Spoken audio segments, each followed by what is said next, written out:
Okay, so Metatron. We all know Metatron here, right? If you watch this channel, you probably do. I have been an open critic of Metatron for a while now. One thing that's always fascinated me is how he responds to other people. Obviously, he won't respond to me. One time he said it's because I was too small of a channel and he didn't want to gang up on me. But he's also said in that same comment, he will not actually respond to me anyway. He straight up said that even if I was bigger, he would not respond to me because I called him a grifter, which I think is not very honest. So anyway, not long ago, there's been this other guy, much bigger than me, Fredda, 119,000 subscribers. Over a month ago, he made a video essentially sharing his own take on some of the people that I've been criticizing, namely Metatron, but he's also went, as you see, against Lindy Beige, which I'll be honest, I never actually knew who he was until I watched that video, and Childishly, who is basically Metatron without the veneer of enlightened moderate, you know. He's an open far-right conservative. He's got like a separate channel, Night's Watch, I believe, where he does a lot of woke stuff. And anyway, this is, without a doubt, to my knowledge, one of the biggest videos taking down Metatron that I've seen pop up. Most of the time, it's relatively small channels like mine, or people who come from other communities. There was a community of Afrocentrists that had their own beef with Metatron for a while. I talked with one of them a few weeks ago. There was also Bad Empanada, and Bad Empanada is somewhat known, I guess, in the left community, but a lot of times for all the wrong reasons. But he also went against Metatron a few months ago. That was fun. Then there was Alec Gunter, but Alec Gunter is also pretty small. But this guy, this was a pretty big video. It was really well made. One of the things that really stands out about this video is that it kind of encompasses, although briefly I would say, a lot of some of the broader criticisms of Metatron, from how he actually does history to the biases that go into it. I will say there's a lot more that could be said, but the main problem with this video when it comes to specifically targeting Metatron is that it's just one of three. He spends 20 minutes on Metatron and then he moves on to the next. But anyway, Metatron had said a while ago that he was going to respond to this video. Actually, May, who is in the live chat right now, has actually sent me a clip of him in one of his live streams a few weeks ago. I remember specifically, like, he was asked about Fredda, and he said that he would respond, but that in the way he would respond, he considered like the possibility of going over Fredda's entire channel. He just said that. He says like, he's on my radar, I might make a response, but if I do, I'll try and go like over Fredda's channel.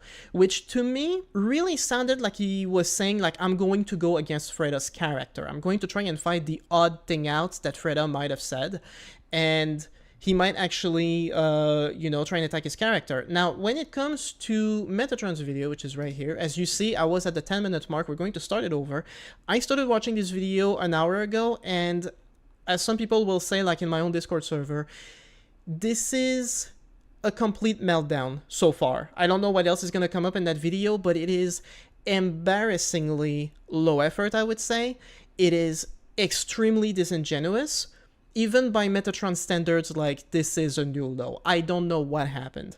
I don't know what he was thinking when he made that video, but as you'll see as we start it, it's going to be quite of a ride. So you're going to get my live reaction, basically, and if you're in the chat right now, apparently there's 8 people in here, which really surprises me. If there's other people, don't be shy, say hi. But we're gonna go over the video. And full disclosure, when it comes to Fredda, like outside of that one video he made on Metatron, I didn't know who he was until then, and I didn't get around to watching any of his other content. But that shouldn't matter. We're going to get into that because from the first 10 minutes, Metatron like really goes hard against Fredda's character, which is very unbecoming of Metatron. Like even for him, like this is really intense. But anyway, I think we'll start, and then we'll just see what happens.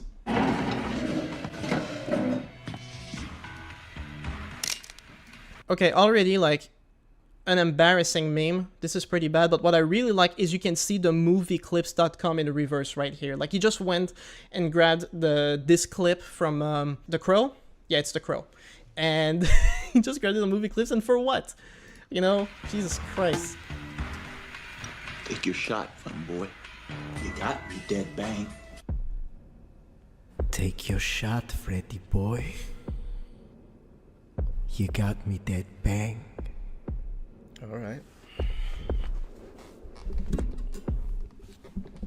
Hey, Noble Ones, welcome back to my channel. This is the Met. Okay, what was that? Like, he kind of just cut the joke. You know, I think one recurrent theme throughout this video is I'm gonna try not to interrupt every now and then, but like, what was that? He's just sitting there, faking a chuckle, as if he knows that like he's gonna have his voiceover in the back, and he's like, "Oh, Freddy boy, what is this?" Metatron speaking, and apparently we got a video dedicated to me and 2 more guys that I've never seen before. I swear, officer, they're medicinal. Shad has already posted his response video Okay. today, same time as me. You'll find a link in the description and pinned comment. Go check it out after you're done with this. Oh, who made this? I'm glad you asked. Okay, this is something that I actually want to point to. This is something that Metatron does a lot, and on the surface, like, there's nothing wrong with that. I just want to point it out that it's a thing that he does, because then he criticizes Fredda for doing the same thing.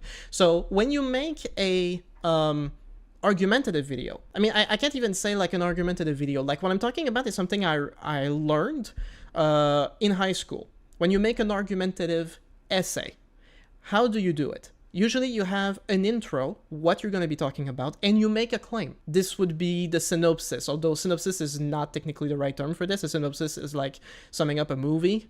And then from there, you make arguments to substantiate the claim that you just made. Keep that in mind. Fredda is a 24-year-old YouTuber from Norway who makes videos about history and gaming. As of the making of this video, his social media presence is 2 YouTube channels, X, Blue Sky, Twitch, and Patreon. Alright, before I click, what do we think, guys? What do we think? Respectful, honest, decent, no logical fallacies, no ad hominem attacks, fair, balanced? It's in the channel description, right? So this video is gonna be fine, right? It's not fine.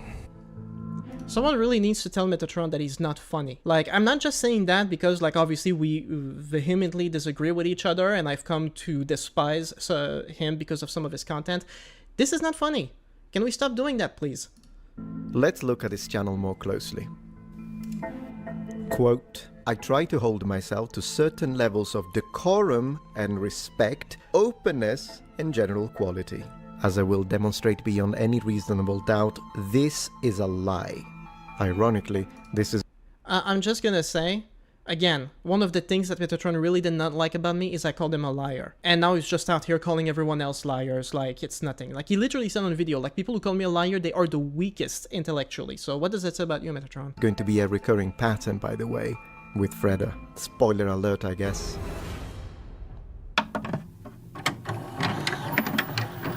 When I was younger, like most teenagers who were into fantasy and history, I was also into medieval history, because it had knights and swords and all that cool stuff. Me too. In terms of actually learning about this stuff, I didn't really have much of an idea where to start. Enter youtube.com. The early algorithm and my more sword and HEMA-obsessed friends very quickly started serving me videos from seemingly knowledgeable individuals talking directly into a camera and occasionally showing off their swords. Then, as I began my undergraduate studies and started learning more not just about history but also about how history is written, I started getting bored with these videos, verging on actively disliking some of them. I started noticing that a lot of the channels often relied heavily on rationalization and logic, not on evidence or sources. This is a misrepresentation. All we do on this channel is use the sources, of course. Okay, this is what I mean right there. Without having like the structure clearly planned out, this what Metatron does with like a structure of like synopsis and part 1, part 2, part 5, this is exactly what Fredda is doing here. This is just a generic intro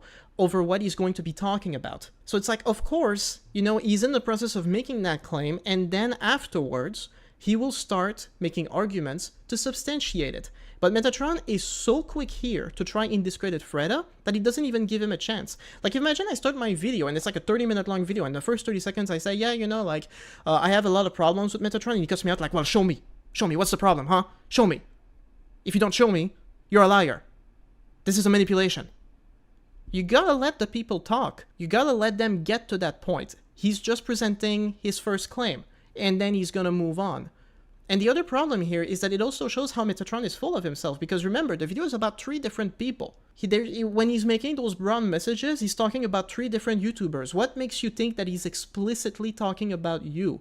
Just because you're the first person he covers doesn't mean that the intro isn't about all 3 of you. It's pretty simple. Of course, we also use reason and logic, he's correct about that, and there is nothing wrong with it. However, we read the ancient texts, usually in the original language, and have constantly actively discouraged people from using rationalization alone and to rely on the primary sources, material goods, literary, and all other forms of Okay, so one thing to also quickly mention about that, like, what if we just use the exact same logic of Metatron against him right here? Okay, you just said that you use the primary sources. Where are the sources? Show me the sources. You just said you do. You just said you use them. Where are they? Show me. That's what this is. And also, I want to point out, this is a recurrent criticism of Metatron and one that is absolutely fair. Maybe he'll actually do it here. Where are the sources? You see any sources here? I don't. Are there any sources? Like, what's he citing? There's nothing here. There's this Patreon link. There's this plushie. Let's grab any other video. So, The Origins of the Celts, a deep dive into Celtic ethnogenesis. Like, maybe he cites them in the video, but there's no way here. He's got a link for his plushie, he's got his other previous videos on the Romans and whatever. There's no link here. You're not citing any of your sources, man. Like, ever. Why are you accusing someone of not showing their sources, and in the process of accusing them of that, you don't show your sources, and then we go on your channel and you don't show your sources? and to rely on the primary sources, material goods, literary, and all other forms of evidence. Okay, well, again, as we just saw, like, we went over one of his recent videos, there's nothing. Even a cursory look at my content would have I literally just did a cursory search, and there's nothing. revealed that fact. The funny thing is that I can already imagine you shaking your head, because you already know this. Thus, it begs the question, is he misinformed? It's funny because I remember Fredda in his video accuses Metatron of doing what he just did, which is where he's trying to appeal to his audience preconceived notion. He's like, well, surely right now you are like going like this, no, like this is stupid because you already know that Fredda is wrong, but we have to talk about it anyway. He's literally doing the same thing again. Or was this on purpose? You might hear them say something like, if they did X, then Y would happen. That doesn't make much sense, so they probably did Z. It's all argumentation and deduction based on what they believe, their preconceived notions, and their experiences. Provide a clip where I said that, please. This approach to history can very quickly become problematic for many different reasons, but with these YouTubers I think something unique starts to happen. When these so-called... And again, this is what I mean. He's making a broad statement, and he will follow it up with clips. Also, again, he's talking about 3 different YouTubers. So right now, he could be talking about Chad, he could be talking about Lady Beige, or he could be talking about you. But to assume that just because he doesn't show any clips, and to presume he's just talking about you, again, what are you doing? This is purely dishonest. They teach doesn't have to be backed up or justified by its connection to the sources, and when their personal experience takes primacy, then they start to believe themselves to be far more knowledgeable and qualified than they actually are. Now, there is a lot to unpack here, including the obvious gatekeeping attempt. I'll get back to this later, because I want you to focus on the next sentence. All of this, it's incorrect, but it's a build-up to the lie. Watch. They begin to quote-unquote reason themselves towards every answer. And for some reason, the end result of this development almost always looks like an hour-long video essay about why women don't belong at video games. Alright, so what do we have here? A statement, but no clip to prove it. Massive red flag. So allegedly... I mean, I'm gonna repeat it. It's not a massive red flag. He's making a general claim, and then he will substantiate it. But again, you know who in that trio spends a lot of time complaining about the woke and women in video games and women in literature and in movies? Shad does. So the claim is perfectly fine, even in that case, and he probably goes into some of that stuff like Fredda towards the end of his video. I don't remember, but that's the point. My position is that women don't belong in video games. I've never made a video like that, ever. See, that's the problem. After a charged statement like this, what he should be doing, if he was intellectual... Again, he didn't actually say Metatron believes women don't belong in video games. He said, they complain about women in video games, and that could include Chad or anyone else. It's not just about you, but by paraphrasing it like this, you're already completely misframing the first claim that was made. It's like you can't even let him go 2 minutes without automatically trying to fight everything he does. Because again, the whole point here is to completely discredit Fredda before the argument actually comes, so that way Metatron's audience will not take anything he says at face value. Really honest, is producing a clip to substantiate the claim, where I say this, but he can't do it, because I don't hold that position, nor have I ever complained about women in video games, ever. He made it up. It's a lie. Alright, I've just given you a preview of how this entire video is. Now, apart from the appeal and views that drama videos make, one ends up asking, why would he make such a video? Thank you, Surfshark, for sponsoring this video. Surfshark provides a To be more specific, what he's trying to do is called What was that? Are you saying that the only reason he made that video was for the sponsorship? You realize he could have made a video on anything without it being about a sponsorship. And what are you doing trying to assess this guy's inner motivations? What proof do you have? Like, just because he has a sponsorship means that's the reason he made the video? My god. poisoning the well. The idea behind this What are you doing, Metatron, right now, if not poisoning the well? My god. manipulation tactic is that in argumentation, it means contaminating your opponent's credibility before you address their points, so that anything that they say afterwards is viewed with suspicion or outright dismissed by your audience. Again, how is that not exactly what Metatron is doing with Fredda for his audience? He is poisoning the well. What's happened so far? Fredda hasn't made a single claim directly aimed at Metatron yet, and yet he's already been called a liar. He's already been accused of making claims without showing any sources or clips, and he's been accused of only doing it for the money. The plan here is to revisit 3 channels that I watched something like a decade ago, those being Lindy Beige, Metatron, and Shadiversity, to see where they are now and try to figure out what's going on with them. Skipping ahead to the sponsored section, but don't forget to use code Fredda. Might as well call it code liar. That's a pure ad hominem. By your own logic, Metatron, there is nothing about what you just said here that is contributing to the discourse in any way. This is beyond childish. You should be embarrassed, man. If someone had done that to you, you would have already, lost your mind over it. Back to the medievalists. First up, Metatron. Luckily, he has provided us with a perfect Rorschach test to figure out his politics and understanding of history. Now, this sentence caught my attention. I think finally, after a veritable cornucopia of lies and manipulation attempts, I think Fredda may have accidentally told the truth. That's what this is all about. He doesn't look at the historical statement and then use the sources to validate or counter the creator's position. He first tries to figure out my politics, and then he acts accordingly. This is a confession. Well, how about we figure out his politics? On his X account, See, okay, so we're gonna have to talk about this, but because we know that's what he's going to do now. He's gonna try and poorly frame Fredda by suggesting that because he has certain politics that makes him wrong. This is something I talked about in my conversation with Black 2-3 weeks ago, but everybody has biases. It's not a question of whether you have a bias, it's whether the bias that you have is leading you to make wrong assessments. In the case of Metatron, you can go on my channel, and this is the main criticism. As I've said multiple times, even if Metatron, it's revealed that he's actually much further to the right than he lets on, in of itself, I don't care. What I care about is the value of the argument and whether what you're saying is even correct. My issue with Shad isn't so much that he's far right, it's that he's wrong. A lot of the things he says is complete nonsense. I disagree with his takes on AI. That's all there is to it. In the case of Metatron, it has led him to completely misframes a lot of different things, starting from the fact that because he has a bias against the Woman King, he made an entire video without watching it. So it's not inherently because he didn't watch the movie that he's wrong, it's his bias that led him to make a review without watching it. And that's the same thing. So irrespective of what Fredda's politics are here, what really matters is, does he make valid arguments? We're going to get into that, I presume, but the point is, if you can prove that because he has those politics, that's why he's wrong, then okay. But I don't get the impression that that's what we're gonna get. read. Marx had some ideas, with a picture of a gulag in the background.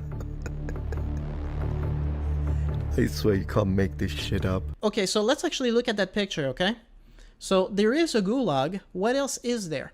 There is a Kermit, and then there's a picture here violating our rules against violent speech. That seems to be Fredda here, who may have said that and he's been blocked at some point. So my only impression from this is that this is just one big edgy joke. Maybe he is a tanky, maybe he's a Marxist, but I really don't care. This idea Marx had some ideas. Okay, yeah. History person and YouTube men who actually cite sources. That's what should really matter here. It's whether that's what he does. Who cares if he's a Marxist? On ProleWiki, the communist-Leninist version of Wikipedia, yeah, that's a thing, comrade. His ideology is listed as communism, Marxism. Well, will you look at that? I did notice an unusually high number of dankies in my comment section lately. Gee, I wonder why. Maybe there is a relation there. What do you think, detective? Any causal links? To be fair, the guy is far left, so I'd say far right, moderate conservatives, centrists, moderate left, liberals, libertarians... Again, he's still putting himself in the center here, which is ridiculous. But he also still puts, like, you know, Marxist-Leninism in the far left, which, like, I've come to concede that authoritarian leftism is a thing. Like, there's a lot of people who actually advocate in that sense. But again, it doesn't matter. For context, ProleWiki is written by jobless losers who have nothing to do with Fredda or many of the YouTubers they make pages about. There's that too. Like, just because a wiki makes a page about you doesn't really mean that it says anything, but the fact is, he's just trying to make it seem like, you know, like you all get the bullet. Like, Jesus Christ. It's a third-party source that provides no evidence for its claim. It's just a random wiki. Lots of people make fan wikis. It doesn't mean anything. And again, I don't care to the extent that Fredda is making actual decent arguments here. Even if he has, like, certain views, which we don't even know. Like, I would not trust Metatron on any of this framing. I would have to look it up myself, but it doesn't matter. It's all about the arguments. What's the argument? Progressives, we are all his enemies anyways, so he has plenty of choice. See, that's the difference between someone like me. If it's nonsense, I debunk it, and if it... I also hate this idea that Metatron is being like, oh, you know, like, left-wingers got offended, right-wingers got offended. Most of his audience is right-wingers. Like, this is just, like, constantly trying to make this whole thing about, like, oh, you know, I offend both sides. Like, he doesn't. It's correct, I'll say it. Regardless of the political positions the person making the statements has. In other words, I first look at the info and the validity thereof on their own merit. Then, if it's relevant, I look at the politics of the creator. Okay, so what he just said right there, he says, when I make a video, I first look at the arguments, and then, if it matters, I look at the politics. He hasn't looked at any of the arguments yet, he just looked straight at the politics. We're 7 minutes in. He hasn't looked at any of the arguments, he just looked at the claim. And before Fredda substantiated anything, he's already, like, tearing him down for politics. Like, how did he write this? How did he edit this and not see the obvious contradiction? Are you kidding me? Notice this, I'm clearly intellectually honest. For him, he has never made a video to debunk someone on the left. Does that sound like unbiased academic neutrality to you? Just telling it how it is? Facts over feelings? More like Gulag over Stalin? Make no mistake, Fredda is a propaganda channel.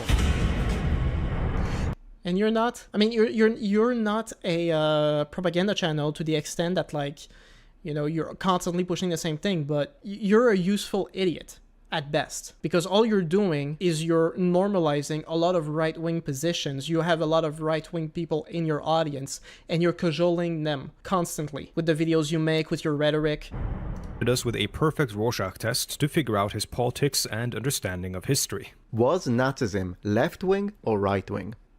This question is a form of ahistorical syllogism. In my opinion, there are two major problems here. One, they use the American left-right dichotomy or political spectrum, and they forcefully apply it to historical... Why this? It's like he can't even let the guy make his own content without, like, writing stuff all over him to try and immediately get his own audience. Like, it's like his audience can't think for themselves, right? It's like, okay, you're watching a video, you're seeing what the argument is, but then your own favorite content creator is telling you right above it that whatever he's about to say is gonna be stupid, therefore you shouldn't take it seriously. That's what this is. European political regimes and ideologies. Two, they use 21st century political spectra and juxtapose them over 20th century politics. The core of his issue in regards to this is a phenomenon called presentism, though he doesn't use that word because it's a word an actual historian would use. A word an actual historian would use. Also, can we talk about the fake laughter? Metatron's laughter is so cringe. Like, there is nothing real about that laughter. I wish I could actually hear him, like, crack up at something that is not actually, like, attacking him to see if the laugh sounds different, because it's gotta. There's no way that laugh is real. Fredda's argument. Metatron doesn't use the word presentism. Real historians use the word presentism. Hence, Metatron is no real historian. Point the finger and mock. Let's take this at face value. Regardless...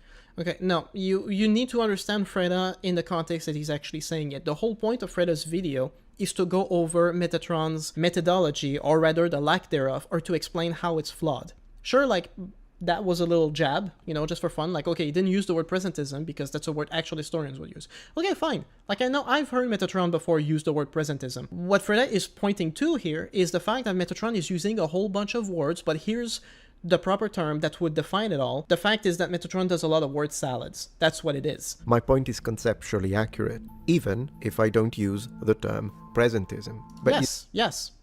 And that's not something that Fredda suggests, that like you're not correct on this one. He's just saying what you're talking about is presentism, and that's just the proper term. What he's doing there is just showing that like he knows also what he's talking about. He knows how history works, and he's trying to explain how you don't, or rather how you don't do real history. Another funny thing about this is that the left-right dichotomy isn't an American thing. It has its origin in the French Revolution. It does. And the thing about, like, even if you make the point that Metatron has done in that Nazi video, which is that left-right can mean different things based on geography, culture, and time period, it's also true. But you can also point to patterns of left-wing ideologies and right-wing ideologies. When you're on the left, we're talking about flattening the hierarchy. When you're on the right, we're talking about promoting hierarchies. When you put it that simple, you can look at any ideology, past and present, even before the French Revolution came up with it, and you can see some clear patterns where it's like the people who were more on the left were trying to make things equal, and people who were more on the right were trying to preserve the hierarchies of power. It's not complicated at all. But yeah, the fact that Metatron points it like that shows how little of an understanding he has of that. you see, that doesn't matter here, because Fredda wants you to believe that if you don't use a particular term, your entire argument is invalid. It's not that your entire argument is invalid, it's that it just shows that you're not really doing history as well as you could. It just means that, like, you're making some obvious mistakes that an historian would not normally make. As that sounds, do you see how weak of a line of argumentation this is once you actually look at it? And pardon me if I indulge, but this type of argument is not what a real historian would use. He's not even trying to refute the point. He's trying to establish dominance, and in his mind, intellectual superiority. It's a narcissistic cry, and it's easily identified and refuted. But I don't even need to do this. And, you know why? Here is one of many examples directly from a video posted 1 year ago, titled "Why Did I Do This to Myself?" on minute 441. And he brings forth constantly is that of presentism. I do. Okay, yeah, and I mean, again, like, how hung up do you get on, like, every single thing?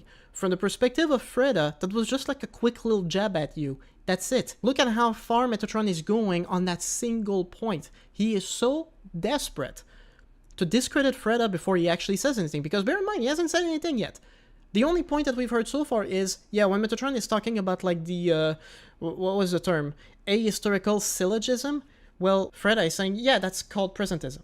Use the word presentism all the time. It was another lie. I'm getting embarrassed for him. Instead, he calls it an ahistorical syllogism. Presentism is a complicated subject, and there's varying definitions and ways to use the term. But one use of the term is to describe the way in which the present exerts pressure on the historian's construction of the past. Anyways, let's go into the ahistorical syllogism, because in fact, it was a very apt descriptor. While it is correct that the word presentism would have also been appropriate in this case, they are not the same. I chose this word specifically in my script because I thought it fit better with the point I was trying to make, and it was useful when conducting an analysis. Okay, just move on, dude. Like, okay, you want to be, like, super pedantic about this? This is your response. You're 10 minutes in, there's 40 minutes left, and you're still hung up on just the use of ahistorical syllogism against presentism. Fredda was about to go into a whole thing, I don't remember it exactly, but he was about to go into a whole thing of what presentism actually entails in the context of historiography. He was about to go over all of that, and you just cut him off to say, like, well, actually, I looked at a dictionary, and I thought that was the term I used was better. Okay, and, like, even if you said, like, oh, I used the word, like, even if we concede the point, okay, it's conceded, fine. It means nothing. Just move on. Syllogism is a type of logical argument that uses deductive reasoning to arrive at a conclusion based on two premises. It's a foundational concept in classic logics, especially in Aristotelian logic. Who Syllogisms cares? are at the heart of deductive reasoning. If the form is valid and the premises are true, then the This is why I said in my conversation in Black, and I actually I never used Twitter, but when that video came out, after the first 3 minutes, I decided that's it, that's enough, and I actually went on Twitter and I wrote quickly to Metatron. I should check later if he responded, but I asked him how open are you to the idea of actually talking directly to your critics? If he had been talking to Fredda, this whole part here would not even exist, because all they would do is okay, whatever, this is what we're talking about, blah blah blah, okay, let's move on. But because Metatron has control over what he decides to talk about, he can just get into these endless word salads, these endless pedantic spiels of just not doing anything. It's very simple. If you really want to get to the crux of the issue, what he was talking about in his video when he says okay, this is ahistorical syllogism because people who ask whether the Nazis are left or right are asking it in the modern sense of left-right American politics, even though it's the 1940s Germany. Presentism works perfectly to describe that as well. It's not even a question of whether or not, you're using the right word or the wrong term. Maybe you can work your way into this logic where you're oh, well, I think I used it properly. Okay, whatever. It's still not the right term. When you're talking about historiography, the term that's going to be used to describe what you're talking about is going to be presentism. And even if I decide to concede it, okay, let's say we just concede it, okay, you were perfectly correct in using the term ahistorical syllogism.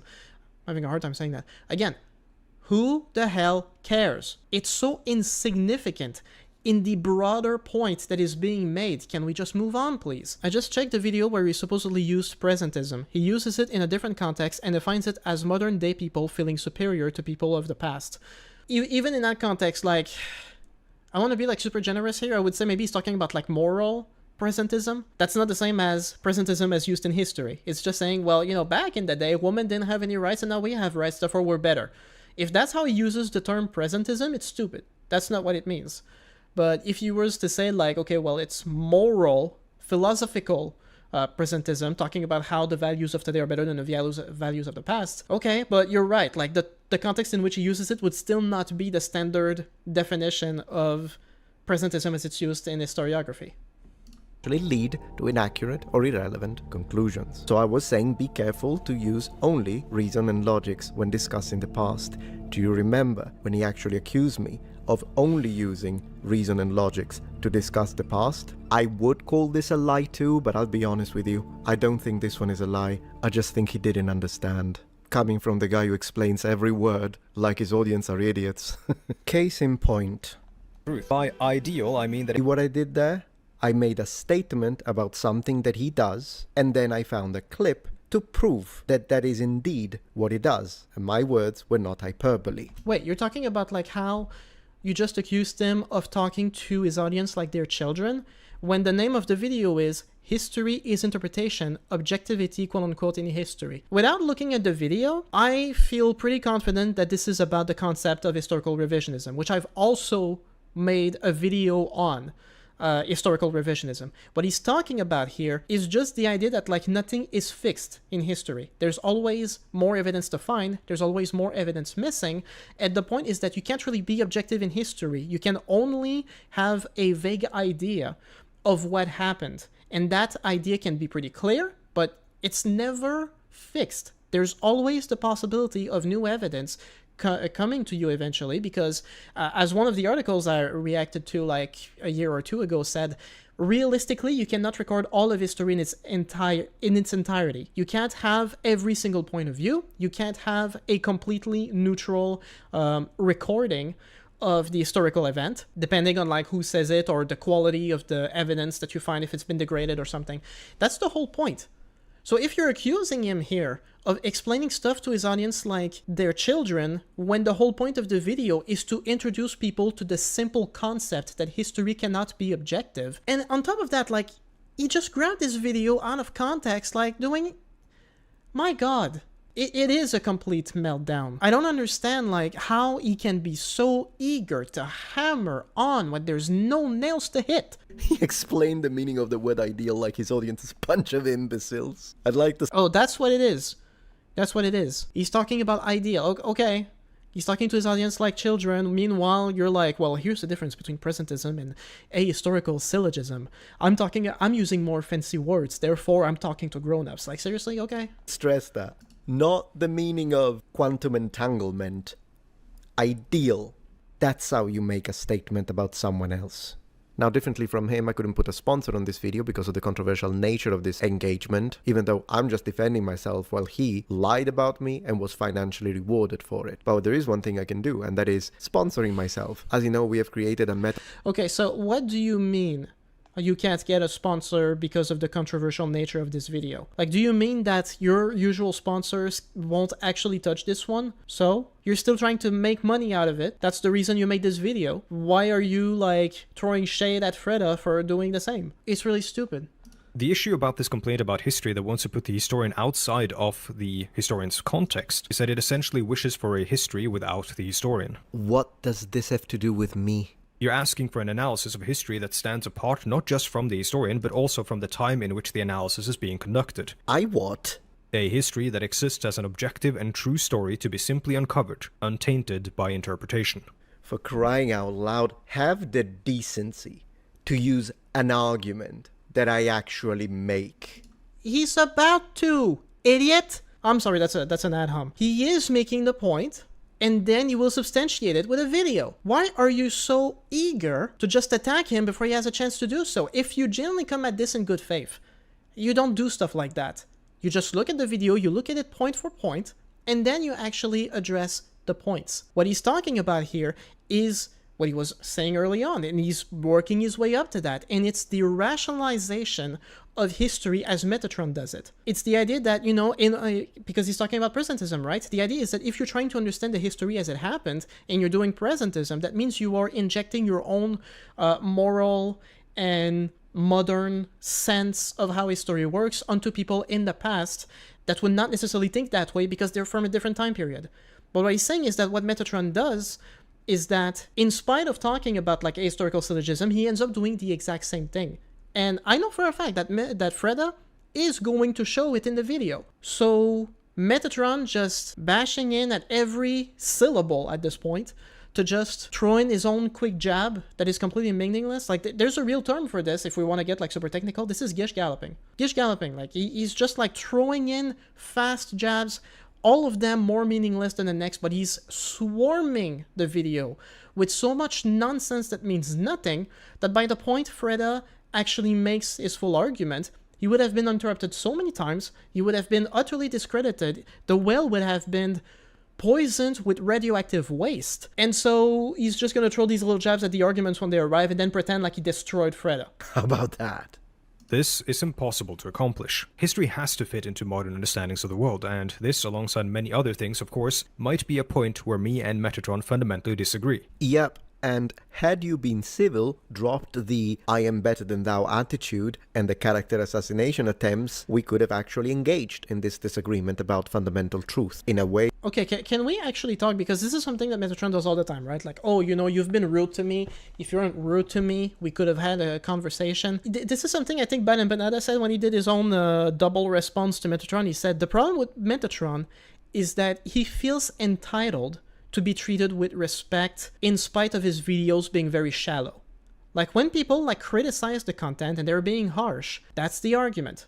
If your argument is then that, well, you were mean to me, so now I'm mean to you, you're just a child. You want to talk about like how they were rude to you, that's fine. But if you want to claim the moral high ground, you need to be above it. And that's up to you to do that. You know, it's not their fault that you choose to act this childishly. It's your video. You're the one writing it. You're the one acting like this.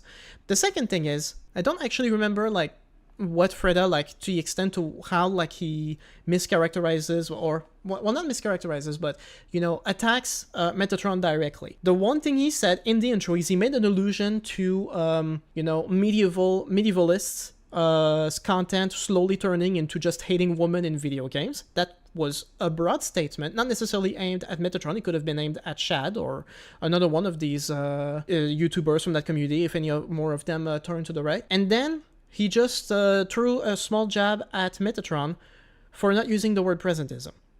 So far, That's all Fredda did. You know, he didn't actually accuse Metatron of being a liar. He didn't accuse him of being a grifter. He didn't say he was stupid.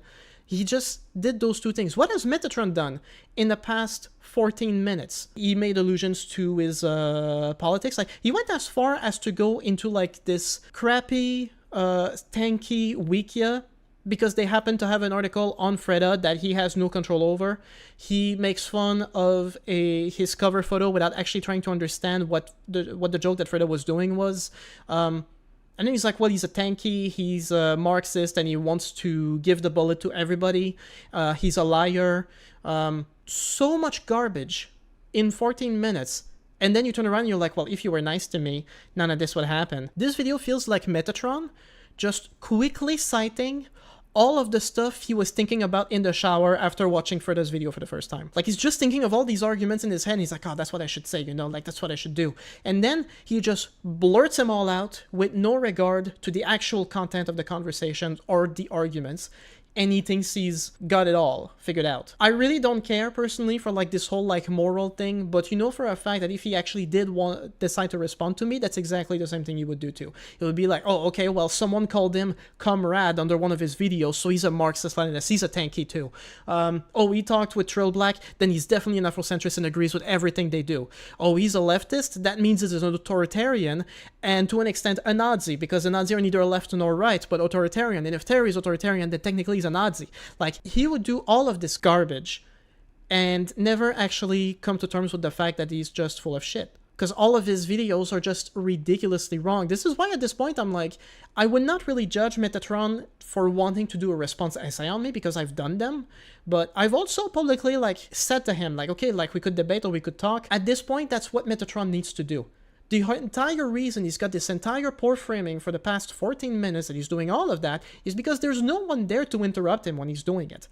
He can write his entire video like this, he can record it, he can edit it, and as the video plays, other than people like me who pause it and then give their response, he is in complete control of the narrative, of the rhetoric, of how things are said. The reality is that if he really, really wants to put his beliefs, his facts into practice, he needs to be on even ground, on a conversation with somebody who's actually going to hold him to his points and show him to his face what his contradictions are, what the poor research is, and then Metatron would have, without a script, without hiding behind his camera and pre-editing his videos, he would have to just say on the spot why he's still correct. And I don't think at this point that he ever will, but I could be wrong. That would foster academic discourse. But you chose the let's make a slander hit piece video instead.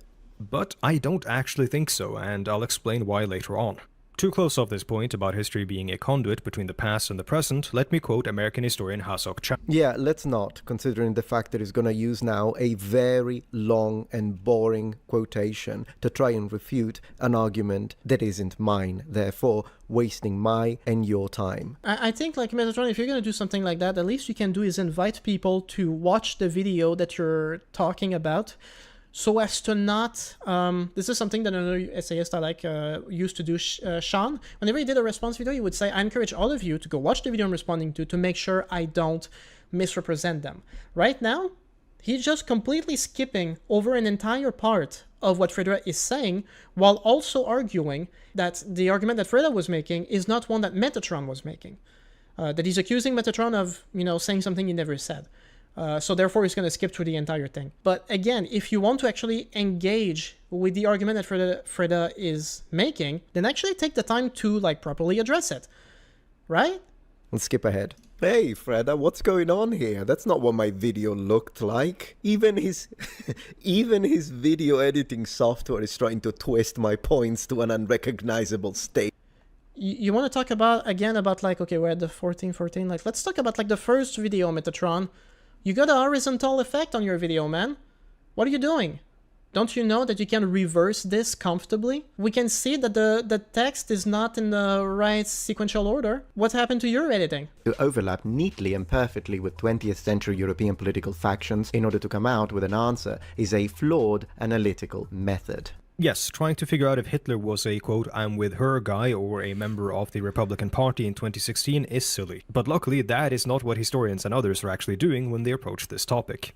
Two problems here. First, I wasn't complaining about historians. I was talking about people who deal with these topics, mostly YouTubers, so already it's a strawman. However, there are some academics that do nonsense like this, so I'm actually gonna do that now, because you're wrong, regardless. Even though it wasn't my original point. I agree with that, but activists who use their degrees to push their agenda, oh, they will. Not that I need to, anyone watching this knows this already, but I'm happy to prove this with empirical data anytime.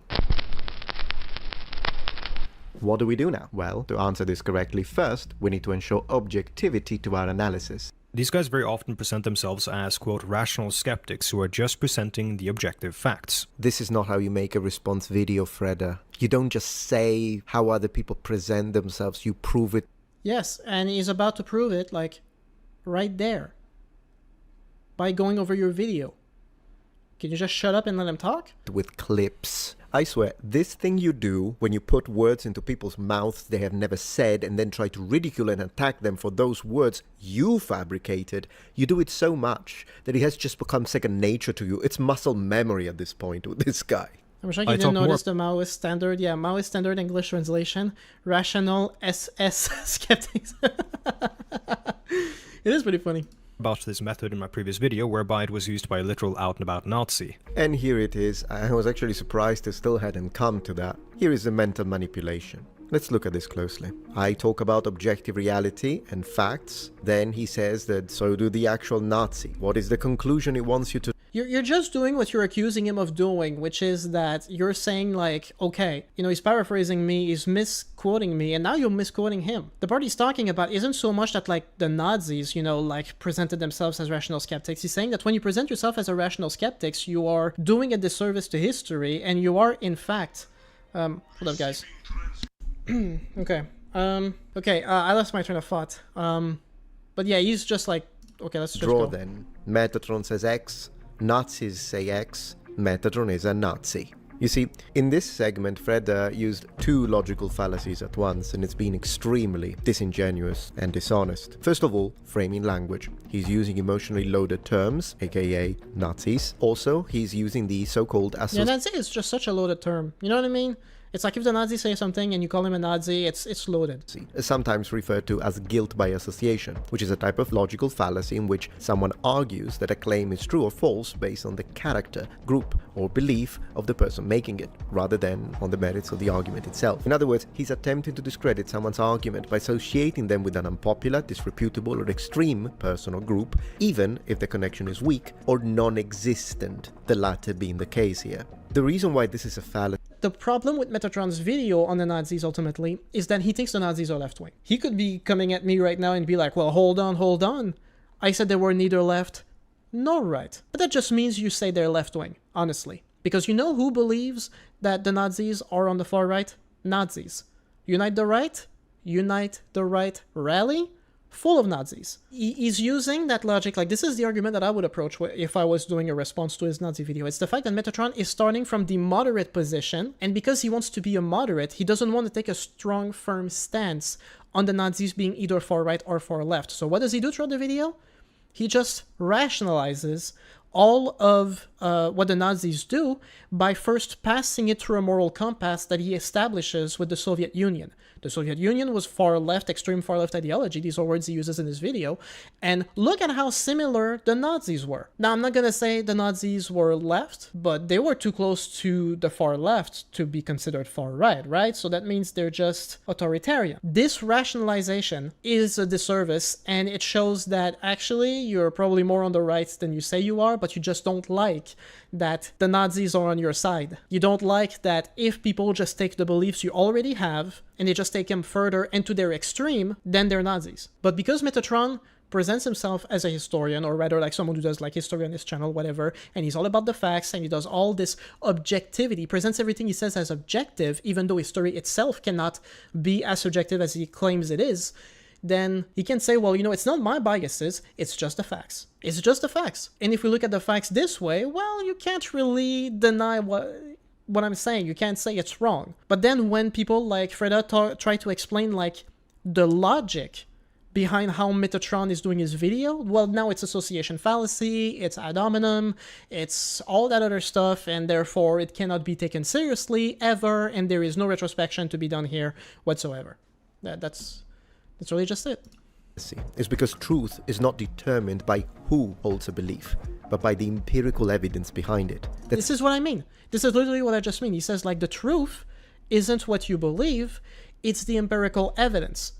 But the empirical evidence, as Metatron shows it, doesn't work, because some of the evidence he presents is not objective, because history itself cannot always be objective. There's a process that goes behind all of it, and what Fredda calls rationalization is muddying the waters through that entire process to simply like say, look, it's not complicated.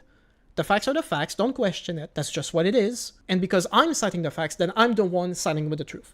Easily proven by the obvious fact that even morally corrupt individuals can be correct about some things. Hence, even if we were in the presence of a real tether between whatever kind of logical or methodological framing I was using with the Nazis, once again, an association that isn't true, but even if we were, associating a claim with a disliked source doesn't automatically invalidate the claim. To think critically, we must slow down and disconnect ideas from identities and evaluate claims on their own merits, not any given association. But what Fredda is implying here is that when it comes to historical facts, you can't dissociate them from how they were recorded or from how you today would personally interpret it.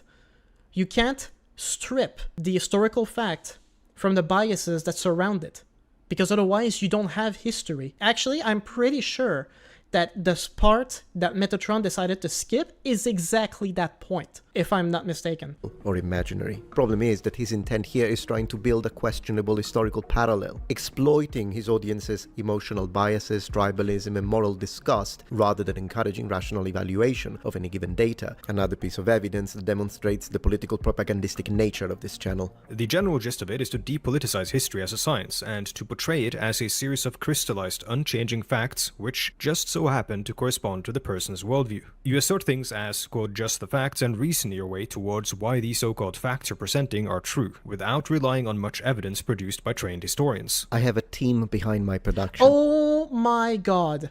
I was just there in actually listening, and finally, like, Fredda is getting to the point that he was actually making. And I can't believe that this is the first thing Metatron says. Hold on. I need to listen to this again. The general gist of it is to depoliticize history as a science, and to portray it as a series of crystallized, unchanging facts, which just so happen to correspond to the person's worldview.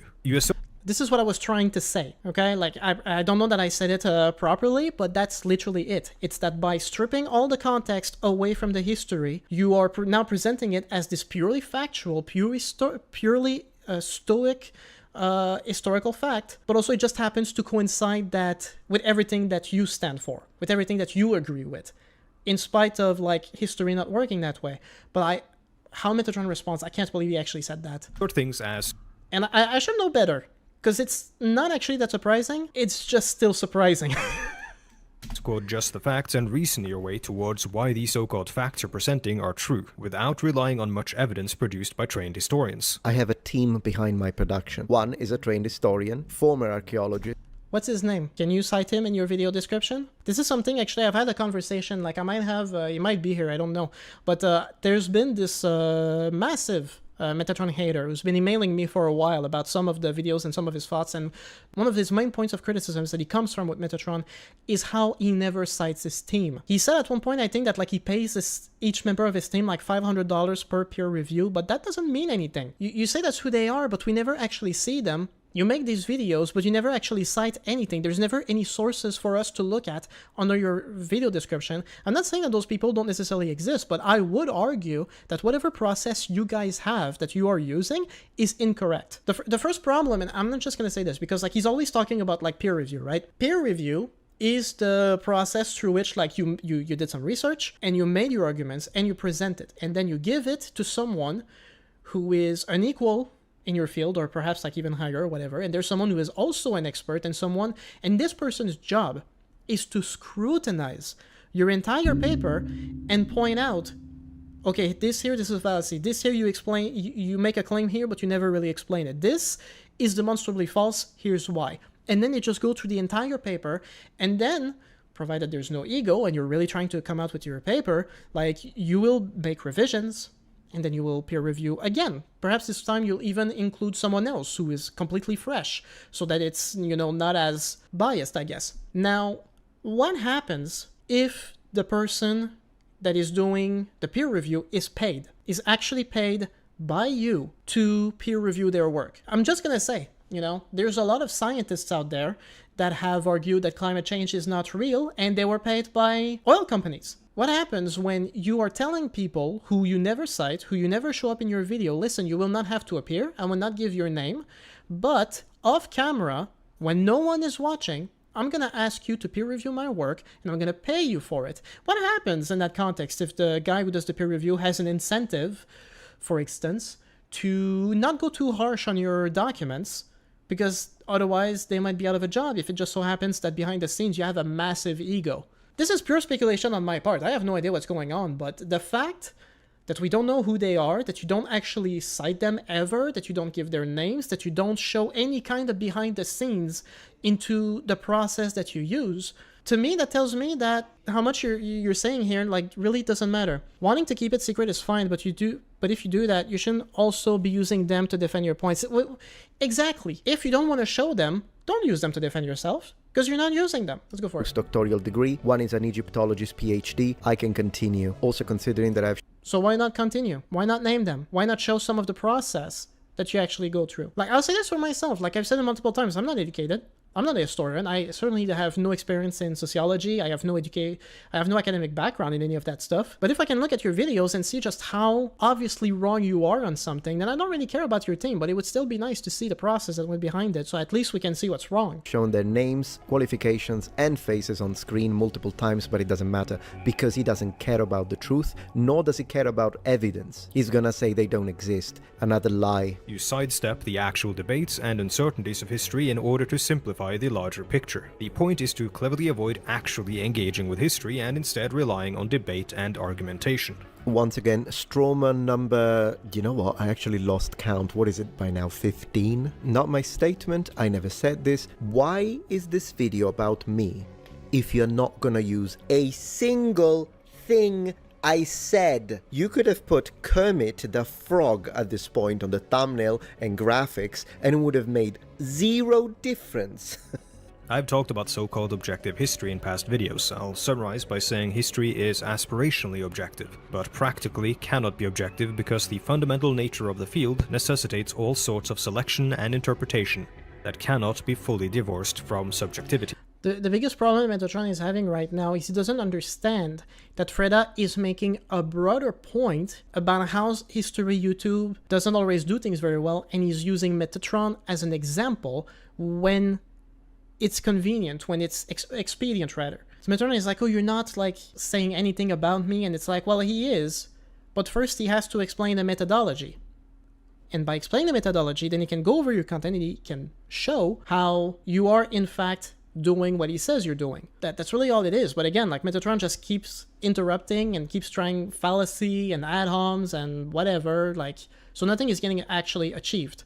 I just like the idea that he says they are not doing history right, and Metatron's only defense to that is to list his team's academic achievements. Now, to try and strengthen this absurdity that he has just mentioned, he's gonna read a quote to, as always, pretend to be smarter than you, as he does. But before we get to that, let me say this. So reading quotes that make your arguments is just pretending to be smarter. Is that the level that we're working with? How desperate is this? How childish is this? Oh, you're just citing people to feel smarter about yourself. Are you serious?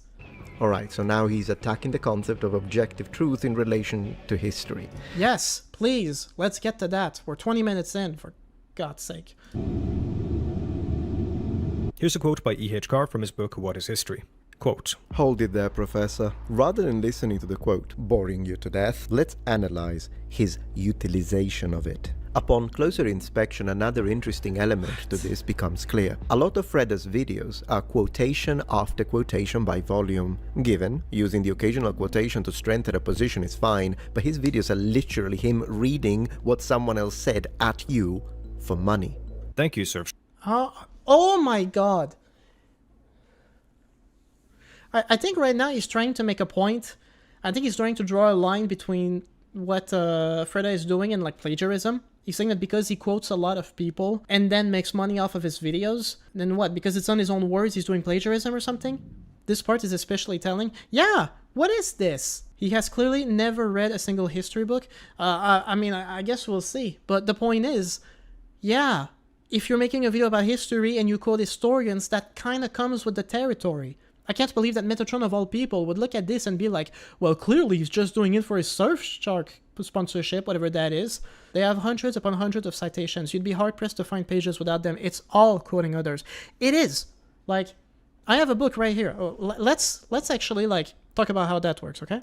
This is my biography on Napoleon by Andrew Roberts. And what you're saying, May, is exactly this. Like, this is the entire end of the book that is just citations for this book. Like, people think this is really long and they don't realize that like you'll be ending this book much quicker than you think, because the rest, all citations. It's just a long, non-ending list of citations. When you do history, that's how it works. You cite the people that you're talking about.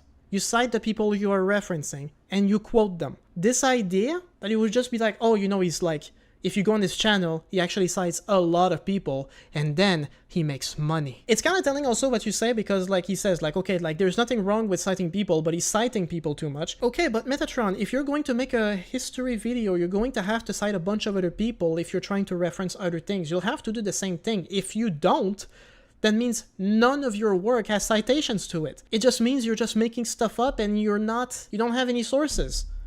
And the real plagiarism here would be to pass historians' quotes as your own, actually. That could be the real problem. If a lot of the stuff you're saying is just paraphrasing what other historians said and then passing it off as your own, to me that would be plagiarism. Like, talk about, like, I don't understand how this one guy can say, like, oh, you know, like, they attacked me and that was rude, and then say stuff like this. Like, automatically.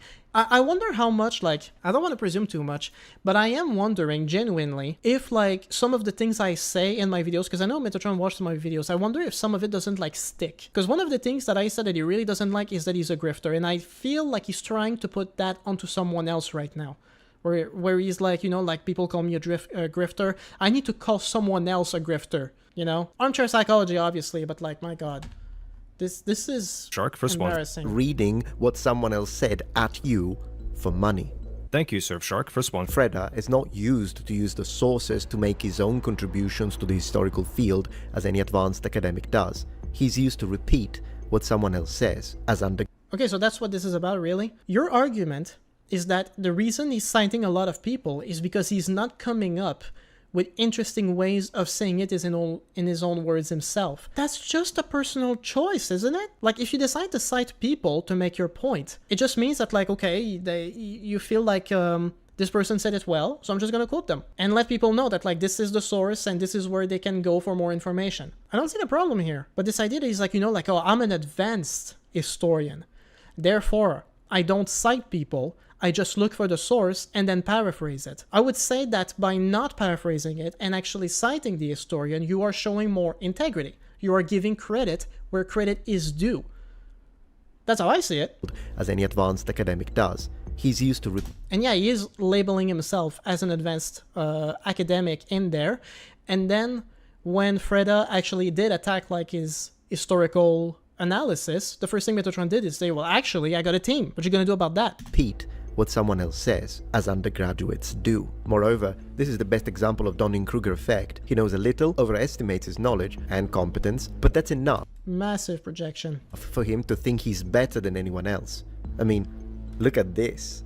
What does he even mean by this? Where is the creativity? Where are the contributions? Where is academia? What makes your channel worth watching, Fredda, if all you do is read someone else's words? And mind you, historians can be wrong.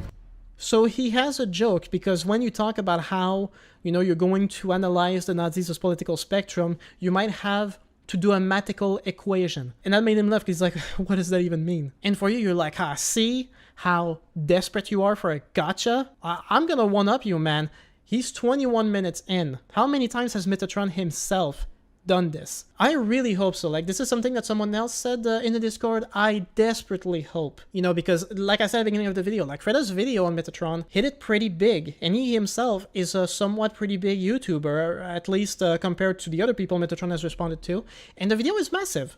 It's got over 300,000 views right now, and it's reaching a lot of people who had tuned out of watching Metatron before he even started making videos like the Nazi one. I really hope that out of this response, there's a sort of breaking point here where like people actually gang up on Metatron. I mean, Fredda's audience, other people who have been disillusioned, who just like are a loud enough majority that Metatron has no choice but to look at this video and actually see the comments that are telling him like, listen, this is embarrassing. You are a shell of your former self when you say stuff like this.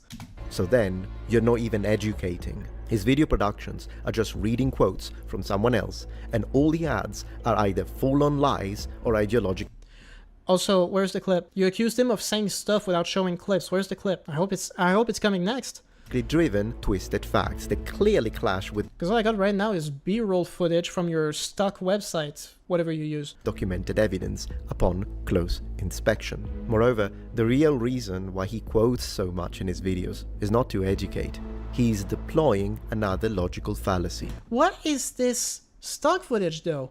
You're talking about like fallacies and everything. You've got like this horror background. What, are you okay? Why am I looking at bloody handprints in a Victorian era house that's been desaturated with old dirty film effect? What are you talking about? You're talking about a fallacy here. What is this image? What is going on in Metatron's head? What creative decision is leading someone to use this? Much in his videos is not to educate. He's deploying another logical fallacy called argument from authority. An argument from authority. And he's the one talking about like, oh, you know, like he is, you know, quoting a lot of people, and I'm the advanced historian that doesn't quote people. So really what he's saying is, you know, like he's appealing to authority, and Metatron is appealing to his authority and that of his team. There's no self-awareness here. Like, this is incredibly stupid. Is a type of reasoning in which a claim is deemed true or more likely to be true because it is made by someone who is presented as an authority. These kind of arguments can be persuasive, but it's not a proof. Authorities can be mistaken, biased, or misquoted. In critical thinking and debate, the strength of an argument should ultimately rest on evidence and reasoning, not just on who said it. Anyways, now we get to the good stuff. Check this out. Focus on attitudes towards private property, individual freedom, wealth redistribution patterns. But yeah, what I was gonna say here is, yeah, Metatron is just cutting into his own video selectively here. Because I think like what is, hold on, maybe I'm wrong. Hold up. If needed, even implementing a mathematical apparatus. What does he even mean by this? Also, we should explore and take into consideration the political allegiances that occurred historically and the sort of opposition to the regime in question, the Nazis. So let's do that. Now, he says we're going to evaluate whether these regimes lean left or right based on those criteria, but first he constructs a new category called totalitarian dictatorship. I'm sorry, what? A new category? They are totalitarian dictatorships. Are you gonna argue that they were not? How is it a new category? As we look into Google Ngram, we can immediately observe that the term and category has been in use in all sorts of publications for a very long time. The reality is that Mr. A historian... Okay, so the thing is, like, this is something that I also noticed, is like, okay, you're talking about left-wing political spectrum today in America versus back then in Nazi Germany, and then you just ditch all of that spectrum, and you just make up your own standard for how to judge things by talking about totalitarian regimes. The idea is, it's not so much that you have like your own definition that you made up. Fredda is going to go into how the definition is not actually correct, like it's too broad, even by the way Metatron defines it, to be specific enough for what Metatron wants to do with it. But the point is, you know, it's like you're like, okay, was it left or right? Well, let's talk about totalitarian dictatorships first. It's like you're just framing the debate, the conversation, into like its own very niche way to support the argument that you're making. But if you were to actually like, you know, define the left-right political spectrum, you don't start by just your choice to start from the position of defining totalitarian dictatorships is completely arbitrary. That's what Fredda is saying here, I think, but that's what I would say. The switch, the angle through which you approach the topic is completely arbitrary, and that's why it's a problem, because then you're just doing whatever you want. You're not doing history. Would know that. A historian would use the word, didn't do his homework. Yet, he's always very quick to mock, belittle, and laugh. What does he even mean by this? Another testament of his... That's like the one time he laughs in the entire video, and it's because you said something stupid with the mathematical apparatus. Because he was like, yeah, what does that mean? He's wondering what it means because everyone else is. How do you make a mathematical apparatus to determine the political spectrum of an ideology? It doesn't mean anything. But it's the one time he laughs at you, and all this is showing me is it really got to you. But Banana was absolutely right. Metatron has very thin skin. He really doesn't like that people don't respect him the way he would want people to respect him. Extreme arrogance. Man, he must be fun at parties. Oh, I'll tell you someone who isn't fun at parties, I'm sure. It's Metatron. Fredda is confusing categories with working definitions. Historians use these as theoretical frameworks all the time, not because they are perfect, but because they are useful, particularly for comparative analysis, which is what I'm doing here. What defines totalitarianism? Centralized authority, strength in the military, militarism with resources directed to domestic population, authoritarianism and dictatorial rule, repression of freedom of speech and freedom of the press, systematic elimination of political opposition by violence, expansionistic foreign policies, and conquest through military might. Already note that all three historical totalitarian regimes of the 20th century fit very neatly within this box. Okay, that's a fact. So there's... Okay, and this is what we were talking about earlier. The rationalizing. Metatron is starting from a position that Nazism, fascism, and communism are all the same. And so he needs a framework that allows him to put all of them in that box. You can say it's a fact all you want, but if you're trying to talk about the political implications, the policies, the reasons through which each regime achieved its own aims, why they did it, and what it led to, and what was the reasoning behind it, then in spite of them looking nominally similar, you couldn't possibly say they were all the same. Fascism and Nazism were pretty similar. I think the only difference between Nazism and fascism that really matters is the concept of the Aryan race. Because in terms of everything else, they were very similar. But even as brutal as the USSR was at times, they didn't have the same concept of like, you know, the purity of blood or the anti-Semitism. It was different, but the fact is, like, by having that box, he can just like dumb down everything. That's the whole point. It is the rationalizing that Fredda is criticizing him for doing. And case in point for that, think about one of the fundamental issues of Metatron's video here. Nazism. Is it far left or far right? Communism, as it was done in the USSR under Stalin and Lenin and all these guys. Oh, that's definitely far left. So Nazism is an open question, communism isn't. And that's a pretty big assumption to make, isn't it? And I feel like if Metatron was itching this right now, you would literally go like, oh, well, actually they called themselves communists, so they were communists. And I would just point out to that very section in this video where he talks about how North Korea, despite being the People's Democratic Republic, is not a democracy or a republic, and it's not ruled by the people. It's an autocracy. Regimes can call themselves anything, but what they actually do, what the word means, are completely different. You ask Marx how he envisioned communism, and communism as it happened in the USSR was not that. His point here is, I'm going to fit all of them into that box, I'm going to rationalize the crap out of this, just dumb it all down, and now look at that. They all fit perfectly in that box, and I did not have to define what makes a left or right-wing policy. I can just say, well, look, they're all totalitarian regimes, they all fit this definition, and they're all here. Left communists, for example, believed the USSR was state capitalist, not just economically, but ideologically as well, and qualified them as communists, like Amadeo I don't know who that is, I'm sorry. But yeah, that's the point. Like, I consider the USSR as like state capitalism. But at the same time, like, I like to think of it as like, the way I've come to think of it is the way Professor Richard Wolff did. Richard Wolff is like an economist and a teacher who is also a socialist. And what he talks about is how ultimately many different people over time came up with their own interpretation of socialism. And to me that makes sense because it's kind of like interpreting the Bible. You know, the Bible has a message, but how do you interpret it? There are so many different interpretations that it led to literally different religions. And it's kind of the same thing with socialism. You know, socialism could characterize itself as a form of state capitalism, but the mere fact that there are people who call themselves communist, who call themselves far left, who calls themselves socialist and anarchist, and that they can all look at the Soviet Union and be like, no, that is not what we want. That does not align with our own form of extreme left ideology. And I don't think that's invalid at all to say that.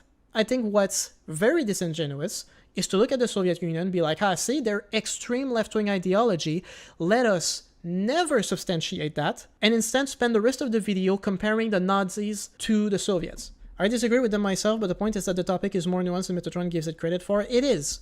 But that's kind of where rationalization comes into play. If you're talking about history like that, these topics are way too complicated for Metatron to actually address them with the correct methodology that it needs to be discussed. And I say this as someone who has no experience, but I am positive that you are never going to land on the answer of whether Nazism is left-wing or right-wing in a 20-minute video. I wouldn't care what the content of the video is. It could be amazingly well done. You are never going to cover every single argument or evidence that you would need to make that conclusion in a single 20-minute video. Never gonna happen. But that's why you have rationalization. And that's what's being criticized. And I guess Metatron is just doubling down on dumbing everything down. Going back to his definition of totalitarian dictatorship, it has numerous issues. Why? Again, I just want to point that out, okay? Metatron says we might have to use a mythical apparatus. Fredda is going like, what does that mean? Fredda says, oh, there's some issues with that thing. Metatron, oh, look at my real authentic laughter. He said there's some issues. I cannot breathe.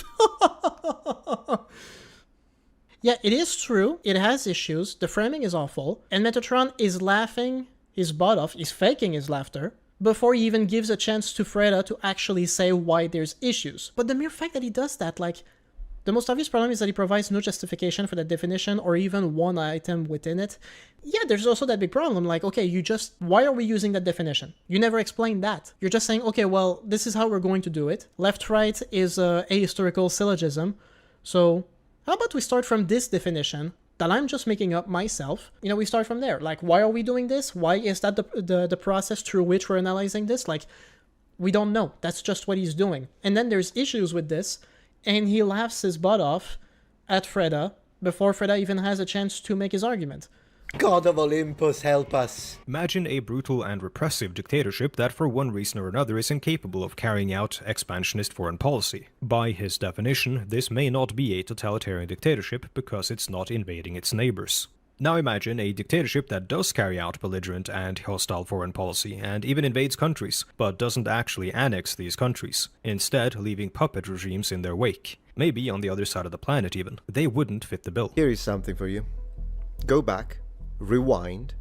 No, do it now. Pick up your phone, rewind, and find the spot while I was giving my definition where I specifically said that in order to be classified as a dictatorial regime, it must tick all the boxes I provided. And failure of ticking even one automatically disqualified said regime from the nomenclature.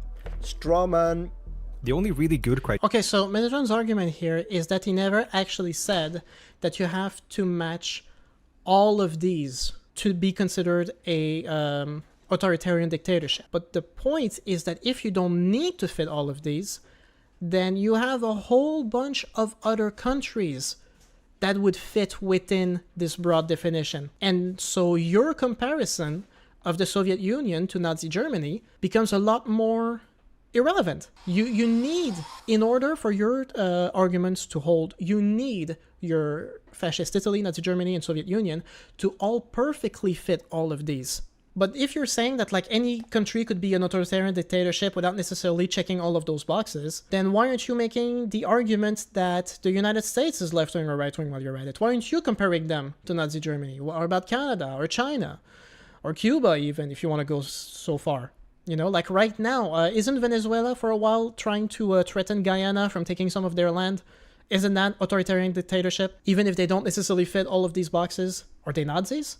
Which regime, authoritarian, one with 5 items or the one with 3 items? Yeah, exactly. How is the definition useful if not completely applied? Well, the point is that it conveniently applies for his rationalization, but if you're just making a definition up as you go, and then you don't need any given country to match all of these criteria, then it doesn't mean anything. Your definition has been rendered completely useless by the argument that you're trying to make. But I love how he keeps bringing it back to listing as many logical fallacies as possible. Oh, guilty by association, appeal to authority, ad hominem, strawman fallacy. Like, he's just trying to list as many fallacies as he can, my god. The only really good criteria on this list that is practically useful in any sense is, quote, dictatorial rule. Criteria is plural. It stands to reason that for something to be a totalitarian... Why? Why? You don't need to address every single thing. You're just salty. You're just salty as hell. That's what's going on. Totalitarian dictatorship, if such a thing exists, it must of course be a dictatorship. If such a thing even exists, when discussing history, I didn't invent the category. He really thinks it's a new category. This is ludicrous. You know what else fits? The fascists and the communists understand. Okay, you see, this is what I mean. Like, he only sees communism with this picture and the hammer and sickle. And I mean, to the extent that they call themselves communists, you could say that's what they were, but again, it is so much more complicated than that. There are people today who call themselves communists who absolutely hate the Soviet Union because they think it does a disservice to what they actually believe in, which it does. Like, the Soviet Union really wasn't good. We all agree on that. Stalin was horrible. Criteria is the only critic. Is the only correct critic so far. Fredda would be devastated when he sees this. If he does a live stream or he does his own response, I am definitely watching it afterwards to see how he responds to most of that stuff. But I'm hoping it picks up a lot more momentum and that it involves a broader community to really make it clear to Metatron that no one actually takes him as seriously as he wishes they would. You know, it needs to be some kind of reality check here. Well, I don't think you can really call it a reality check because what this video tells me is that Metatron has already fallen off the deep end. Before he got to that point, you know, I would think to myself, like, even if, you know, like he had like the full-on integrity to recognize all of the things, you know, I've levied against him, and he comes to terms with that, the fact is he would have to concede on so much that he would practically have to delete easily 3/4 of his channel from the past 2 years. And he would have to come to terms with his audience, he would have to be honest with them, and it would result in a massive shift. Anyway, let's try this again. It must of course be a dictatorship. If such a thing even exists, when discussing history, I didn't... Okay, so if such a thing even exists, like in the context of like a dictatorship, so what does it mean to have a dictatorship? The whole point that he was pointing out is that there are so many criteria in there that can mean different things based on how you apply them and how it can involve pretty much any country in the world right now, depending on what box you tick, depending on how you make the association.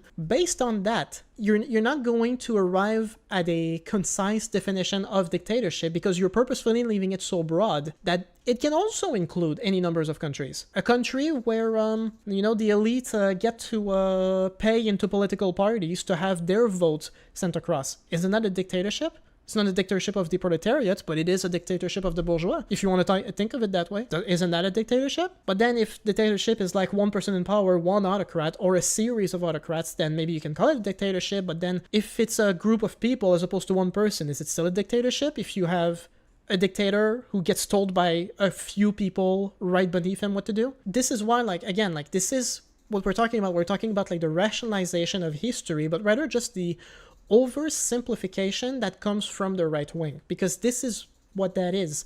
It's an insistence on, again, like these facts being completely apolitical, completely neutral, but you only achieve this by purposefully stripping the history of everything else that makes it history. And then it just so happens to coincide with your worldview. In this case, the worldview being, well, USSR is far left, Nazism is an open question.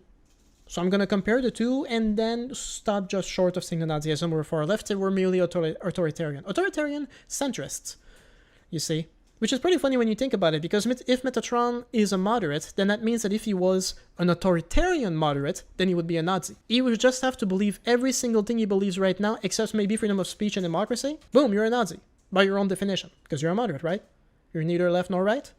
So if you're an authoritarian, you're a Nazi. You're missing that one part by your own reasoning here. Invent the category. He really thinks it's a new category. This is ludicrous. You know what else fits? The fascists and the communists under Stalin. Oh, you didn't like that one, did you? It stands to reason. I thought you didn't use reason. Beyond that, the definition is so broad as to encompass virtually every nation on Earth. Most states engage in aspects of these things to varying degrees. Alright, let me get this straight. Every nation has militarism with resources directed to domestic population. Every nation... Yes.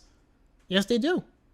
To an extent. Can't remember exactly where it is, but there was a convention years ago. Could have been in the 1800s for all I know, because it might date back to colonization. There was a policy that the countries of Europe that were about to colonize Africa, the system was that in order for you to own a piece of land in Africa, you must have military presence in that area.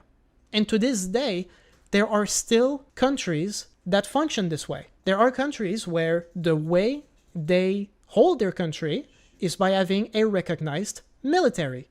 And if you have a recognized military, it secures your economy, it secures your country, and therefore it's directing resources to the domestic population. You could consider that compared to what he's defining it as, it's a massive stretch, but the whole point is that the words are so broad that that's what they can mean. Oh, the Berlin Conference, yeah, it gave places like Angola and Mozambique to Portugal because they already had land there, for example. Yeah, and I think this is what it is, the Berlin Conference. And what they said is, you want to own this piece of land, you need to have a military presence on it. If you don't have a military presence, it's up for grabs. I might be paraphrasing here. I learned that when I was 13 and it just popped up. So how militarism with resources directed to domestic population, it really depends on how you define it. This in of itself needs to be defined, and it's not. That's why it's broad, and because it's broad, it can include any country, depending on how you choose to interpret the criterias. And the fact that Metatron himself says that an authoritarian dictatorship doesn't need to tick all of these boxes, only some of them,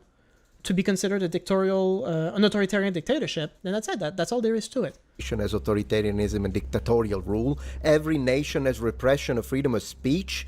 Well, probably fewer in charge, I guess. Systematic elimination. It depends again on what you mean by suppression of freedom of speech. You know, YouTube, during COVID, decided that they would moderate channels who spread conspiracy theories on COVID. They did so because of pressure from the governments, who said that, you need to actually do something, and they started putting pressure on YouTube to do something. That could be considered oppression of the freedom of speech and freedom of the press. Elimination of political opposition by violence. Are you out of your mind? How is this even a counter-argument? How did this get into his script and he thought, oh yeah, I really got him with this one. His list is stupid because every nation is like this. And this is a fantasy.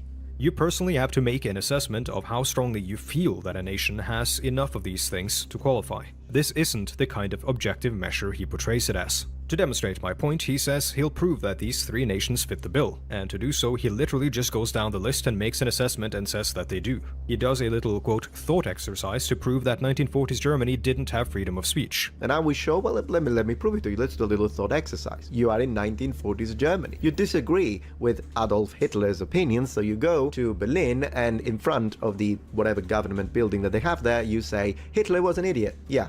Honestly, this is something that I remember a comment under Fredda's video, and I totally agree with it.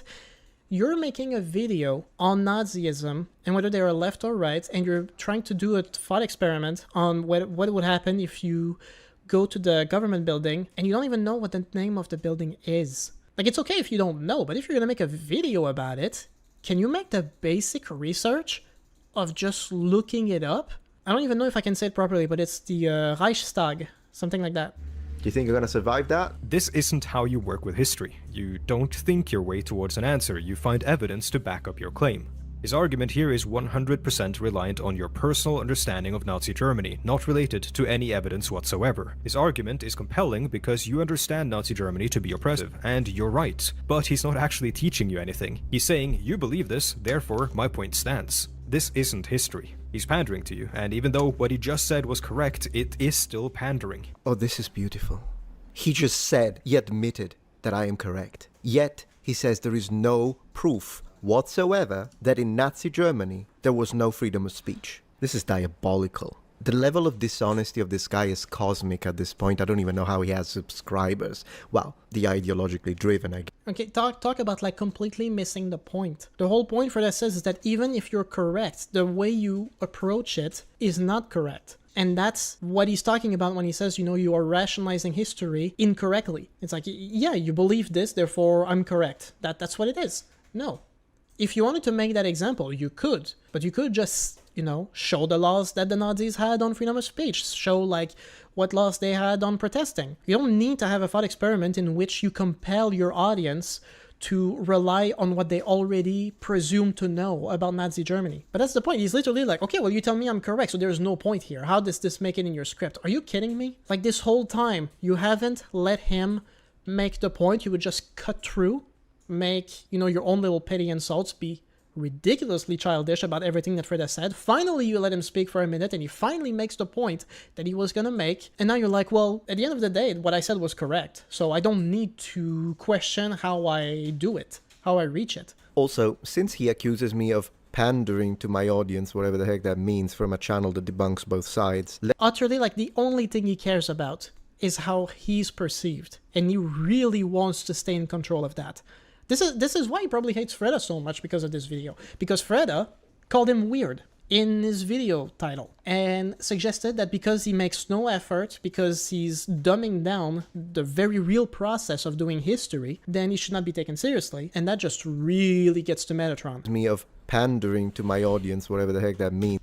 Like, again, this doesn't mean anything. I guarantee there is way more videos on this side than on this one. These, at most, would be token videos by that point, precisely so that when he gets the accusation, he can make a graph like this and be like, ah, see, I attack both sides. But you always only do those when you feel you need to strike a balance. You do those constantly. You got way more of these, and the fact is, they're all wrong anyway. Like, a lot of these videos, like, all your research is completely wrong. You don't know what you're doing. It just takes the slightest amount of research to debunk it. It's from a channel that debunks both sides. Let me demonstrate that it's actually a case of projection. He is the one who is pandering to his audience at the expenses of historical reality. Why? Why are you, like, there is no need to go back that way. Like, you're just so mad that he would say something like this about you that now you're just desperate to throw it back in his face.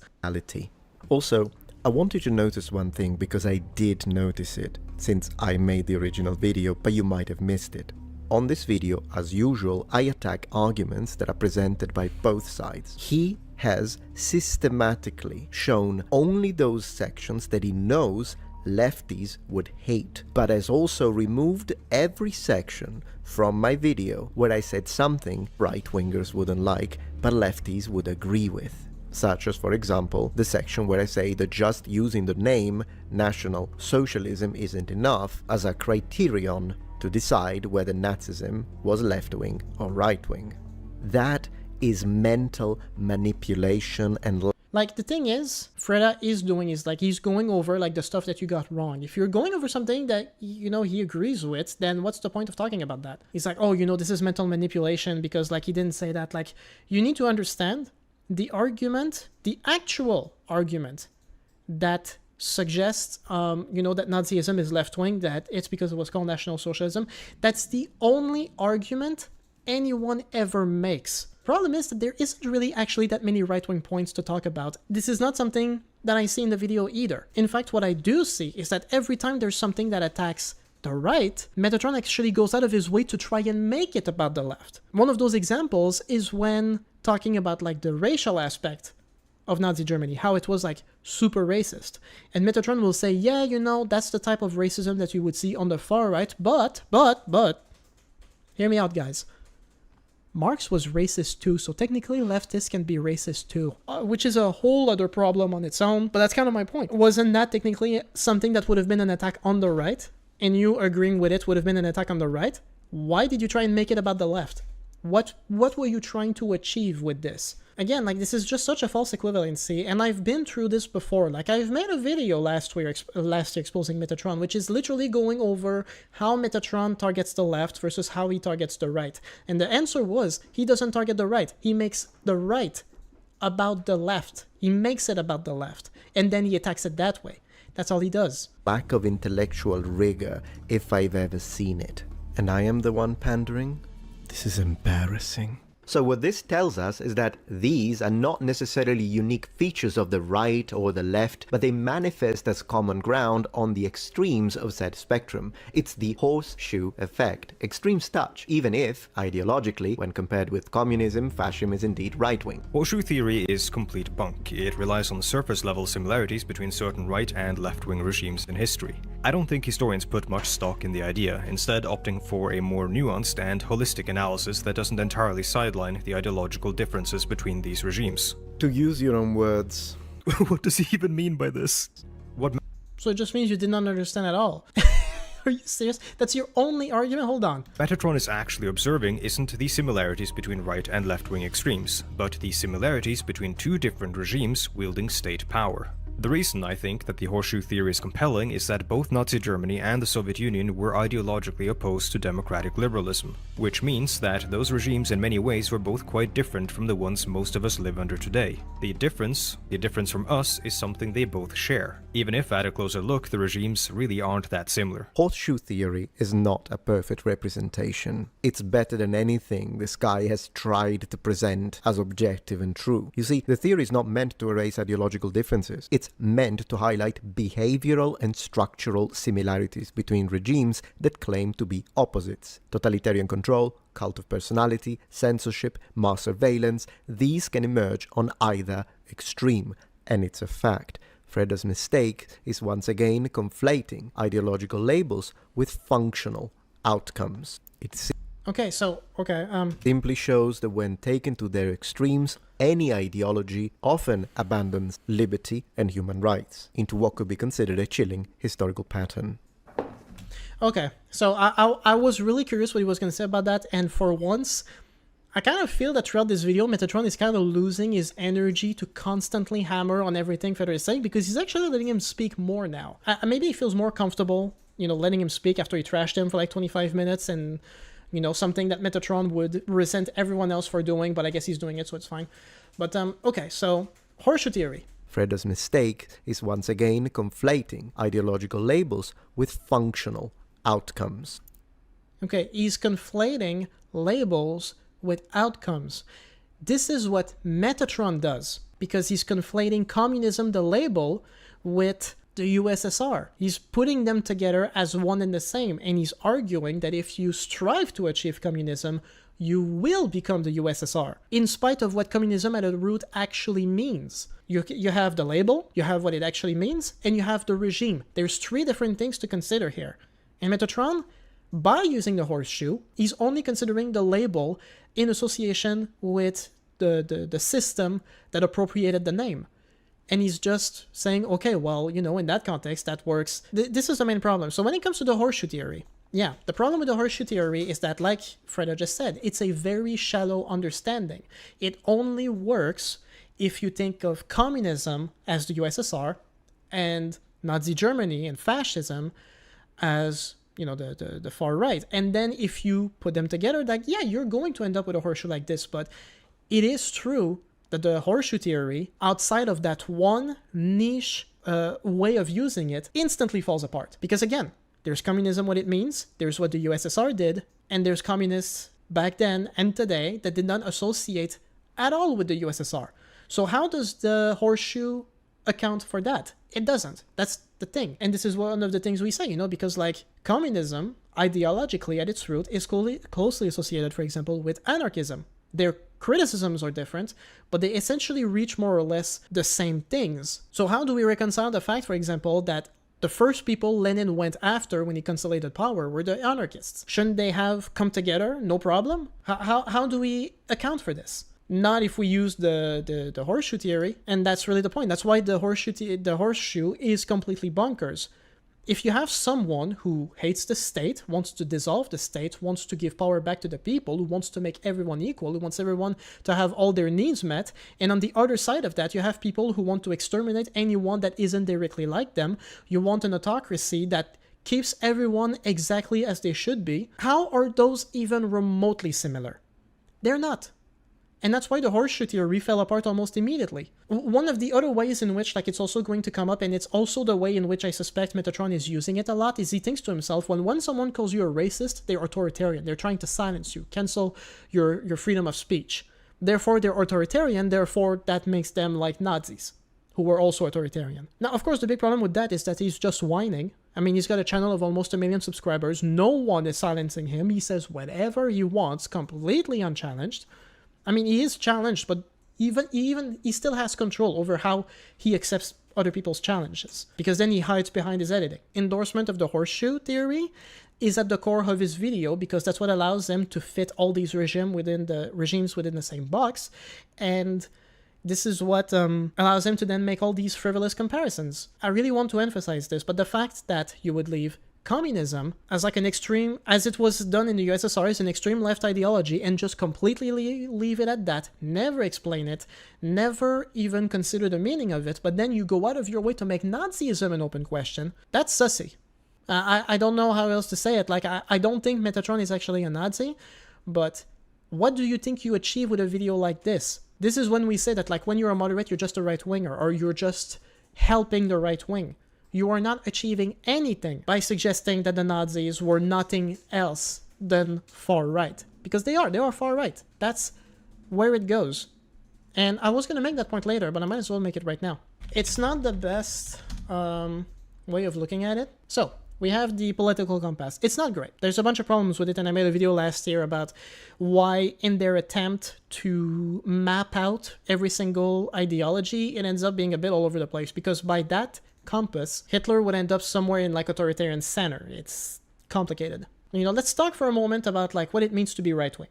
You know, I talked about it before, but when we're talking about right-wing and left-wing politics, irrespective of time period or culture, they have patterns, which is social and economic equality and social and economic hierarchy. Hierarchies of power. That's what we get on the right. That's what it always comes down to. And you know, how do you see them? If they're if you're promoting them because you think they're preferable or they're natural, yeah, that video had problems. Okay, guys, fine, fair enough. The point that I'm making is that, say you're someone on the right, okay? Whether you're a person who believes, for example, that homosexuality is not natural, but you believe in freedom, and you believe, nonetheless, that people should have the freedom to marry and adopt kids. It's not your thing. You don't think it's natural, but live and let live. Okay. The only difference between that person and someone who is, say, a far-right Christian who would send all gay people to conversion therapy camps, take away all their rights, and punish them legally for being gay, is that the far-right Christian conservative is taking the same notion of gay people being unnatural further. That's what makes him go further to the right, because the hierarchy becomes ever more like this. Yeah, I'm getting sidetracked, I'm sorry, but I need to talk about this because this is Nazi versus left or right wing, and I need you guys to understand this. It's going to be a laborious point, but I'm getting somewhere, I promise. Maybe you believe, as a benevolent racist, that your country should be white, or at least it was white at one point. But somehow you also believe, I don't know if there's a lot of people like that anymore, but somehow you believe that as long as people come into the country legally, whether they're white or not, they can stay. The only difference between a person like this and someone who wants a white ethno-state is how far they take the idea of how much they want their country to be white, right? So taking just this axis here, okay? Say you believe that homosexuality is not natural. Okay, so maybe you start here and you're like, okay, well, I don't really care. And then you go here and you're like, okay, well, they shouldn't be allowed to marry. They shouldn't be allowed to have kids. They shouldn't be allowed to display their lifestyle, as they would call it.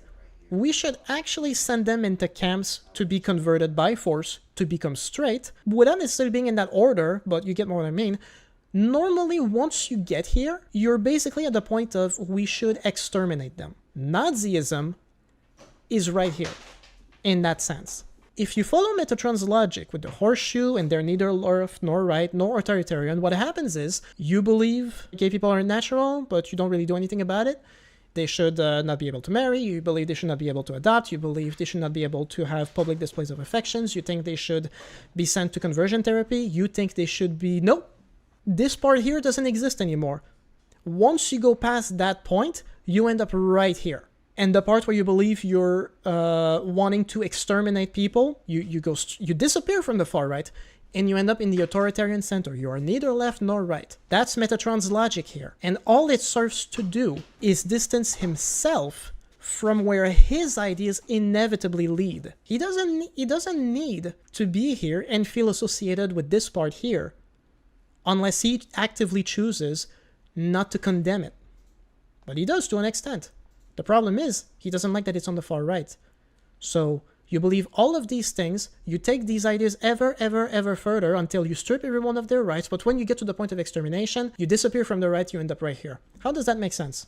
I mean, I'm going with my best interpretation possible of what Metatron is actually saying in his video when he reaches that conclusion. That's what this does.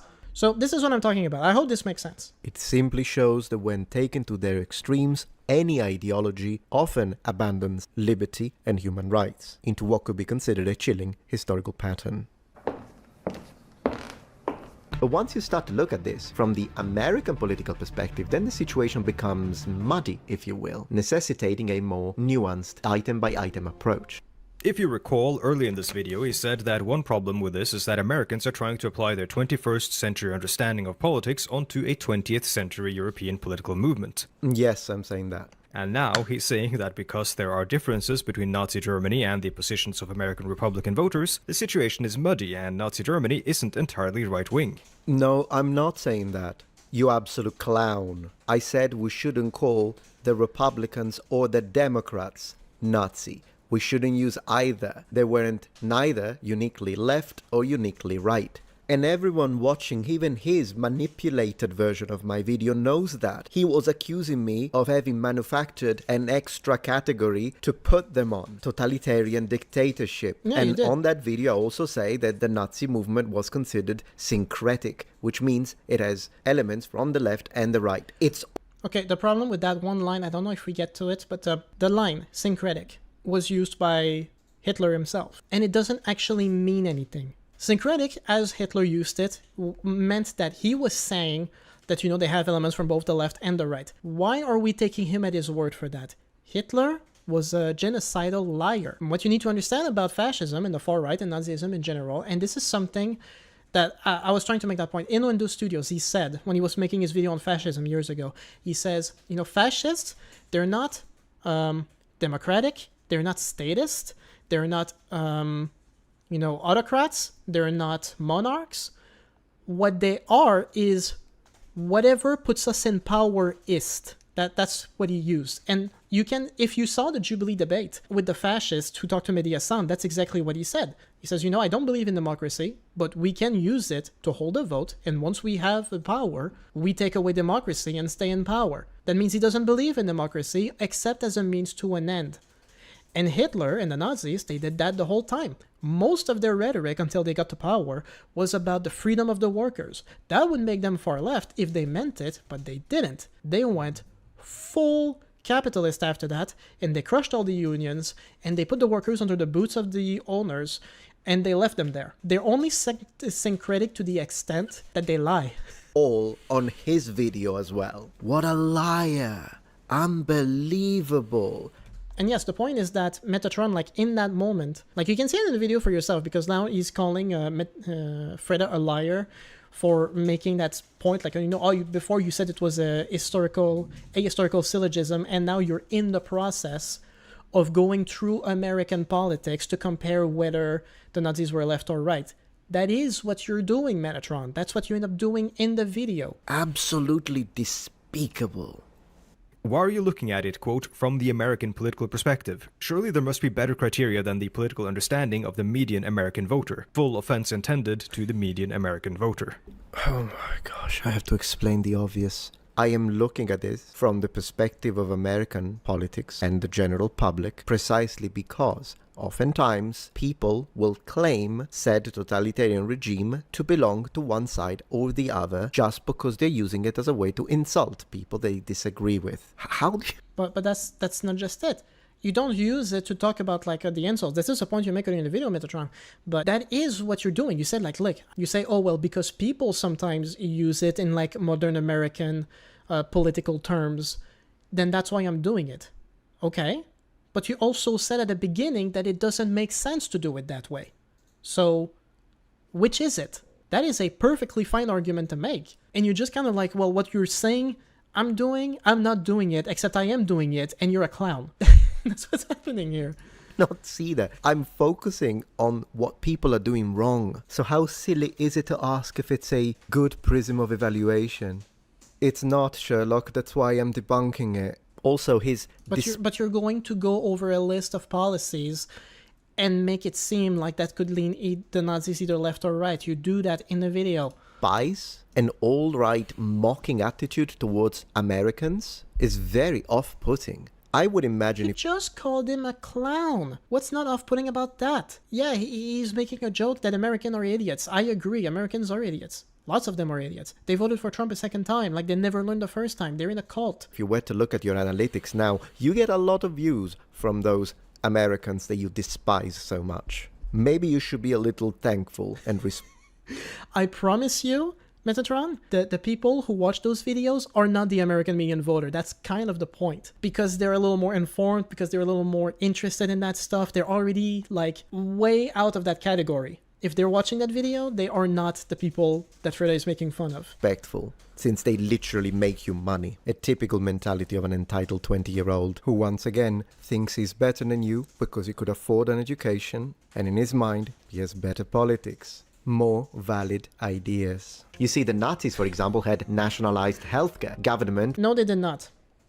Germany had universal healthcare, which they started in the late 1800s, and the Nazis Nazified the healthcare by making it inaccessible for Jews, minorities, and people with disabilities, and people of color. Nazi had the left, if we're going to consider it like that, had the left-wing social program that was universal healthcare, and the Nazis made it right-wing. They made it exclusionary.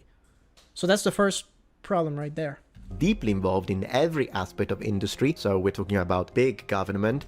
Big government is another really idiotic term to use. If you look at the context in which big government is used today, it's basically just moronic term used by the right every time they talk about a government program they don't like. Because, you know, they will call healthcare big government. They will never call the military big government. It's kind of the point. It's an oxymoronic term that doesn't actually mean anything except as a word to say anything you don't like. But that doesn't mean big government means like big leftist policies necessarily. The Nazis were not in favor of free market capitalists. And yes, I'll defend this one in the next section. And all of this sounds left of center to an American. And that's the point. That's what Fredda said you were doing. You are using them as examples of how the Nazis today in America would be perceived based on current American politics. You just did it right there. When Fredda says you're doing it, you are. So, it is mixed. All of this is of course said with zero citations. Was I wrong? You dropped it? Is it another one of those cases when you're gonna say I'm correct? What is that? Of course, none of this had citations, and he's pointing you out for having no citations, and keep in mind, Metatron said at the beginning, like, we do use primary sources, we do our research, we have our team, blah, blah, blah, blah, blah, blah, blah. What's his answer to the fact that he has no citations here? Was I wrong? You dropped it? Is it another one of those cases when you're gonna say I'm correct? So you're saying it's okay not to have any citations as long as you're right. How do we know that you're right if you don't cite anything? How do we know you're just not making anything up? Part of showing that you do your research is to show your research. Metatron making that kind of argument would never pass a college class. You may have done it back then because he had to do it that way, but he's completely dropped whatever he learned in school here. That's not how it works. Following section, I'm going to present the characteristics of the regime, and then you decide where it leans the most towards. As so often happens, these guys pretend they're just presenting the facts, and then they pretend to outsource that analysis to you. A historian's job is to provide analysis, not to say, you decide what happened, smiley face. They're being lazy, dishonest, and cowardly. Says the guy who hides his face and doesn't tell us his name. Show me you're not a coward. Show us your face. Come on, Fredda. And they hide behind this veneer of That's all he has to say about that? May, was that what you were talking about? Metatron has become the master of ad homs. I need to watch this again. I can't believe this happened. Says the guy who hides his... So, you're not refuting anything that Fredda says. You're just saying, well, you're a coward because you hide your face behind a... Do you know how many YouTubers, how many video essayists don't actually ever show their face? Like, I'll say this to myself, guys. There was a time when I was making videos that I used to show my face all the time, and then I realized at some point that actually showing my face doesn't actually make the information or the content that I'm presenting better. Sometimes, like even for just production purposes, it's much easier to just put on the mic and record in Audacity than to what I usually do for myself. I put a bit of foundation and then I get the camera right and everything. It's extra work, but it doesn't necessarily make the video better. I will sometimes do it if I feel like it, but there's so many essayists out there that don't actually show their face, and that's completely fine. But the fact that this is all Metatron has to say about it, about the criticism that Fredda just did, is, well, talk about cowardice. You don't even show your face, huh? Show your face. Show your face. Metatron has completely fallen down. I didn't think it would be this bad, but my God. Face and doesn't tell us his name. Show me you're not a coward. Show us your face. Come on, Fredda. And they hide behind this veneer of objectivity to push impressionable people who are unfamiliar with the topic towards specific conclusions. In the following section, he doesn't cite anything at all, and for some reason brings up whether or not the Nazis had, quote, identity politics. A central idea of communist ideology was opposition to private ownership of the means of production, which blended with economic intervention within the private and public sectors. What do you mean a central tenet of communist ideology is economic interventionism in the private sector? A central tenet of communist ideology is the opposition to the existence of the private sector. What is economic interventionism in the public sector? That's already owned by the state. That's the public sector. Now, to that, Nazism was different up to a certain... He's not even responding? That was a completely fair point. Metatron doesn't understand. It was a mischaracterization of what... That made no sense. It was a contradiction in the way he described it. Are you not going to answer that? An extent. Let me clarify. Their overall economic approach favored big business and opposed labor unions, which of course doesn't make it sound socialist by any means. All of what he just said is correct. See Adam Tooze's Wages of Destruction or my past video, Capitalism in Nazi Germany, if you want more info. Did you notice a pattern here? He often says, what I say is correct. His own words. What does that tell you? It tells you that even though he knows I'm right, but he has to absolutely find something wrong because I'm a moderate, not a communist. And in his eyes, that makes... Okay, so I get what happened here. The point is, Metatron lets him speak, make all of his points, and the point at which Fredda concedes, or says that like, okay, well, like this one part I agree with, or like he's correct. Then Metatron says, okay, well then, notice, audience, how in spite of everything he says, he then says I'm correct. He's trying to make it seem as if that one specific line about crushing of unions, like that's correct, but he's trying to make it so that everything that Fredda said before that is also something that Metatron is correct on when it's not. This is the laziest, most dishonest framing that I've seen so far in this video. Like, the rest is childish, but there's childish, there's mean, there's immaturity, there's complete meltdowns, and then there's dishonest editing. That's what this is. This is a dishonest cut. I'm calling it out. I hope you all pick that up. Makes me far right. That's all this is. Friedrich Pollock says, open quote, I agree that the legal institution of private ownership was maintained and that many attributes characteristic for National Socialism begin to manifest themselves, albeit still vaguely in non-totalitarian countries. But does this mean that the function of private ownership did not change? I believe it reaches far more deeply and should be described as the destruction of all the essential traits of private ownership. He quotes Friedrich Pollock as to why Nazi Germany's private ownership was functionally destroyed, and I'm pretty certain he got this quote from the Mises Institute, which is also where Tick History, who I covered in the past, got a lot of his stuff from. I didn't. Also, once again, guilty by association tactics. This is tiring. Please... Okay, but if that's not where you got it from, then there's no guilt by association because it's just wrong. Just leave it at that. Learn how to be a decent individual and stop using manipulation tactics. Not because it's disrespectful to me, who cares? You hate me, I dislike you actively, it doesn't matter. But it's disrespectful to your own audience. That is the very reason why you even have a social media presence. Have some respect for your viewers. Okay, instead of just like moralizing after you called him a clown and acted like way more childish than Fredda has for the past 36 minutes now, he was guessing that that's where you got the information from. If that's not where you got it from, then from where? Can we just get on that? The Mises Institute is a right-wing libertarian think tank. Metatron, of course, doesn't cite this quote properly, and in this instance, that is more important than you might think. For one, he actually misquotes Pollock, and leaves out the ending of the sentence. When you want to cut off parts of a quote that aren't relevant, you should indicate that you have done so. He does not. By and large, this is a fair rebuttal. I should have added the parenthesis with the dots. That is totally fine, he's correct. I would have said if he hadn't done the manipulation thing a second ago. Still, it's not a misquote. It's a incomplete quote, since you're being pedantic. Misquoting is what you did to me.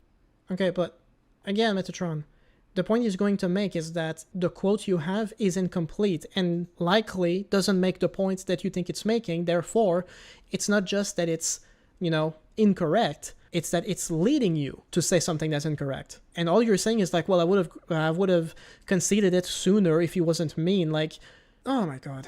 The full quote reads, should be described as the destruction of all the essential traits of private ownership, saving one exception. Pollock's argument isn't that capitalism is gone, it's that capitalism's management has been transferred into the hands of the state, while keeping the actual ownership and profits in private hands. He calls it, quote, divorce between ownership and control. It's conceptualized as state capitalism. I don't fully agree with that, but that's what Pollock believes, and it isn't quite what Metatron represents his beliefs as. This isn't the most important thing that Metatron leaves out, though. The most important part is that this was written in 1941, long before any serious historical appraisals of Nazi Germany had been undertaken, by the simple virtue of the fact that the Nazi period wasn't over yet. Even the economist writing here, not as a historian but as an economist, cannot hope to have all the information and data necessary available to him. The fact that he's an economist and not an historian, when you're talking about economy, is a plus, not a minus, as he's trying to represent it as.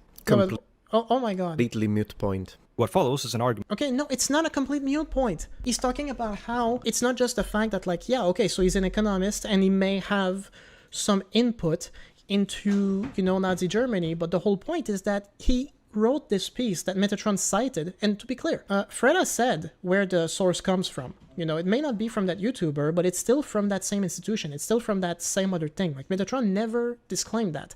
But the whole point is that, like, by citing him in 1941, even that guy who could be qualified could not possibly know what was about to happen next. The massive revamping of, like, the much stricter control of Nazi Germany for the industry. That's the point. He just completely ignored it. Are you kidding me? Meant that Hitler would allow private ownership and management of business so long as the businesses complied with the needs of the state. And in Metatron's view, this isn't really private ownership or capitalism. He calls this socialism disguised as capitalism. This is central to his argument that Nazi Germany and the Soviet Union were cut from the same cloth. He says that Nazi Germany looks like capitalism, but is actually socialism. Exactly, I double down on that. And also, what is capitalism and not socialism? Thank you, Surfshark, for sponsoring this video. Surfshark provides a grab all that capitalist money and keep lying. I should probably have a little talk with... How often is he gonna bring that up? I have never... How childish is this? I can't believe this. So he doubles down, even though it's incorrect. And then he's like... Thank you, Surfshark, for sponsoring this video. Surfshark provides a... grab all that capitalist money and keep lying. I should probably have... You can't call yourself a moderate and say stuff like that, man. I will say this as a leftist who would like to see market socialism take place someday. We live in a capitalist economy, so irrespective of how we would like the world to be, we need to pay the bills. We have rent. We have taxes. That's how he makes a living, by making YouTube videos. You know who else does that? You. And you're thinking that, like, because he's more to the left than you, he can't do the same, even though you basically live in more or less the same system? This is, like, the most disingenuous argument that you ever hear from people who like to attack, like, socialists. Like, oh, you're a socialist, but you own a house. Curious. Oh, you're a socialist, but you have a car? That's weird. Oh, you have a socialist, but you like your Starbucks? Really? If this is all he has as a rebuttal, tells you all there is to know. Like, and the fact that that's his response, like, there is no charade of even trying to look like you're an academic anymore, if that's the kind of arguments you're making. It's petty. It's just petty. I have a little talk with Surfshark, by the way, with whom I will never work ever, considering they just financially rewarded someone with thousands of dollars for a video where he associated me with the Nazis, publicly. And to be crystal clear, if it was just a video Weren't you the one like super critical of guilt by association? It says like, oh, you know, guilt by association fallacy. What are you doing right now, Metatron? What is that if not guilt by association? I think Metatron might just be a massive hypocrite. Video where he disagreed with me, even vehemently, absolutely put the sponsor. Sponsors usually review the video before they greenlit it. To some that have watched my old videos on What of Old Hist. These guys all use the same talking points.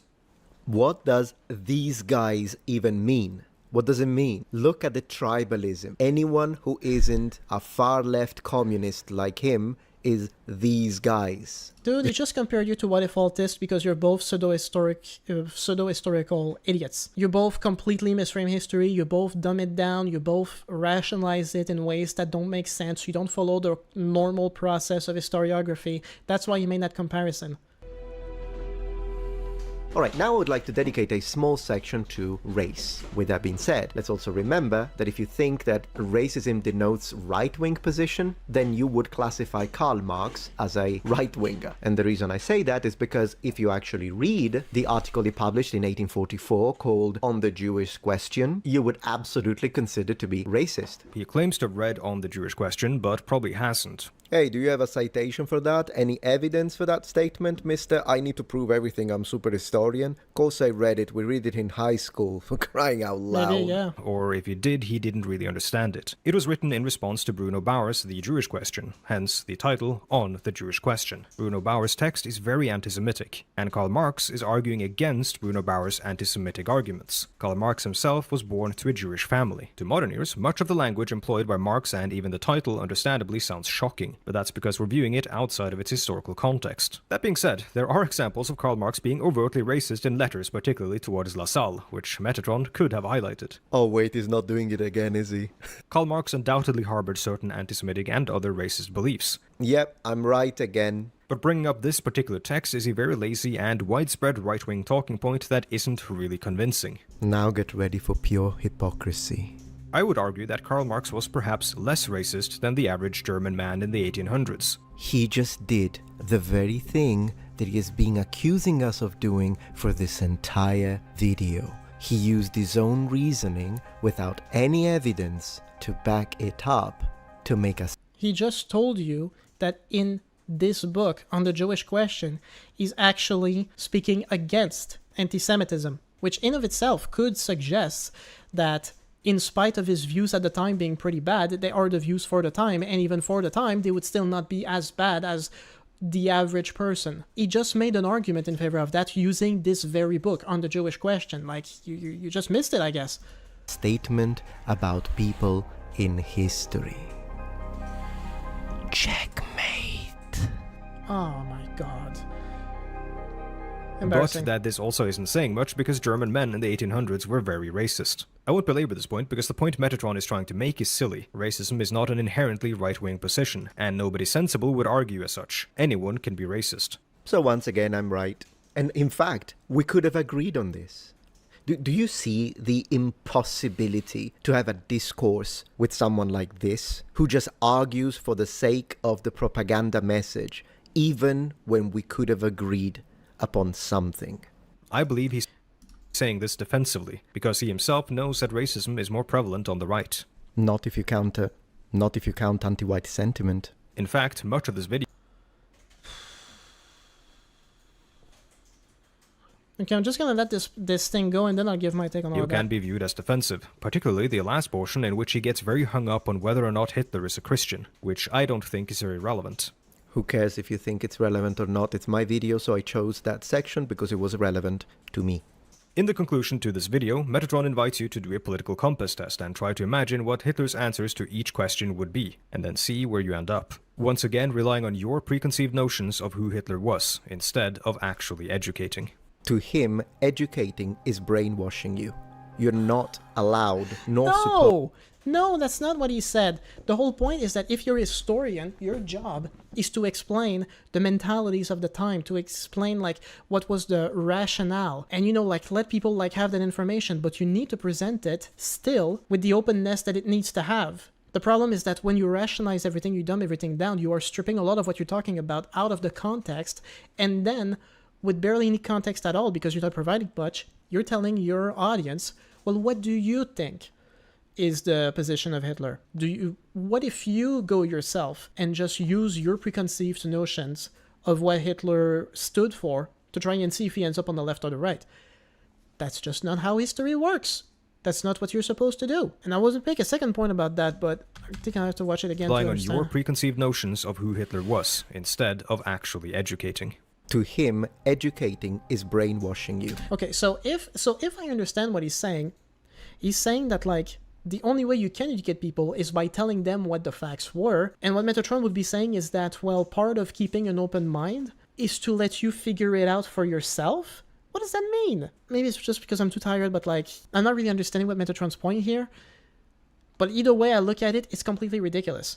The point is, when you do history, you don't just give a bunch of random facts completely stripped of context that matters and then tell people who are not historians, well, you have all these ideas, you have all these breadcrumbs of history that I just gave you, you figure it out. How is that different from, like, all these conspiracy videos where they say do your own research instead of citing their sources?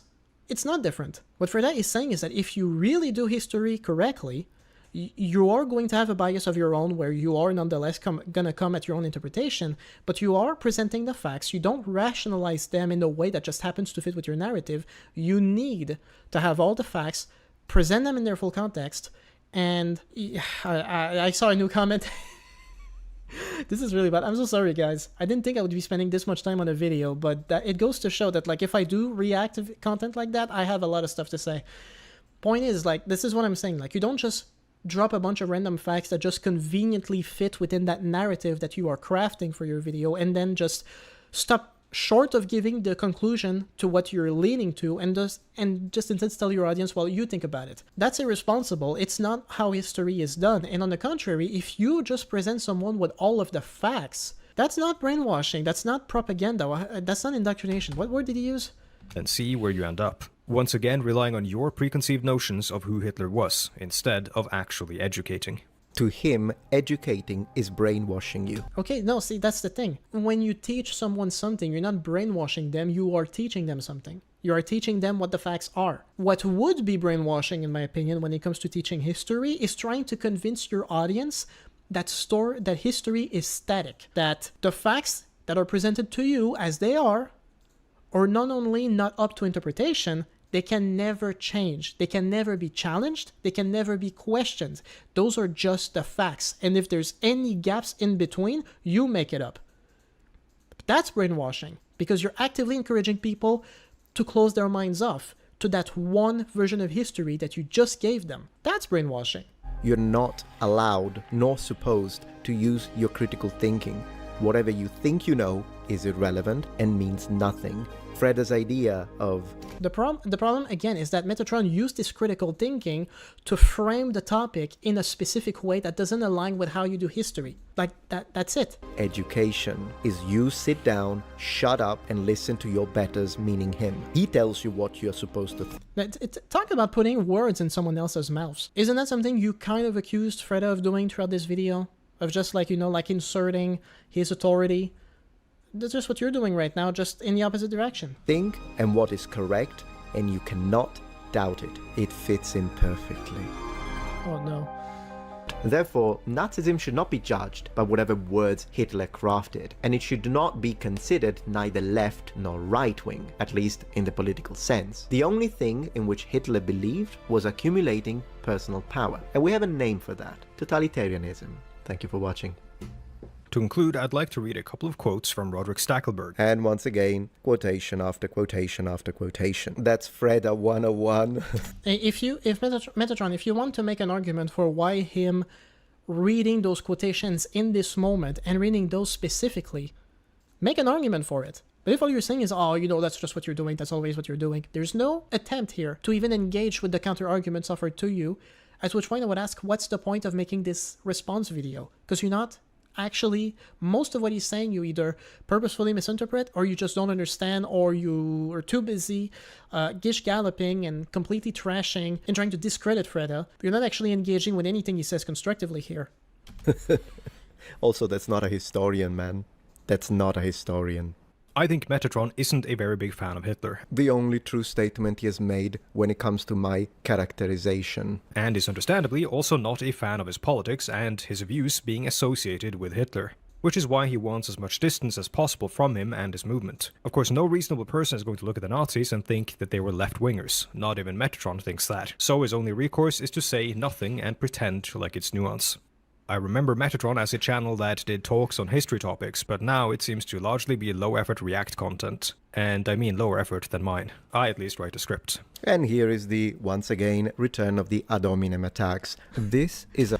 You called him a clown. How we should make a speed run, like editing video of all the times Metatron just attacks him and just make a video out of that. a perfect opportunity to show why Fredda despises logics and reason so much. What he just did now defies logics. But think about it.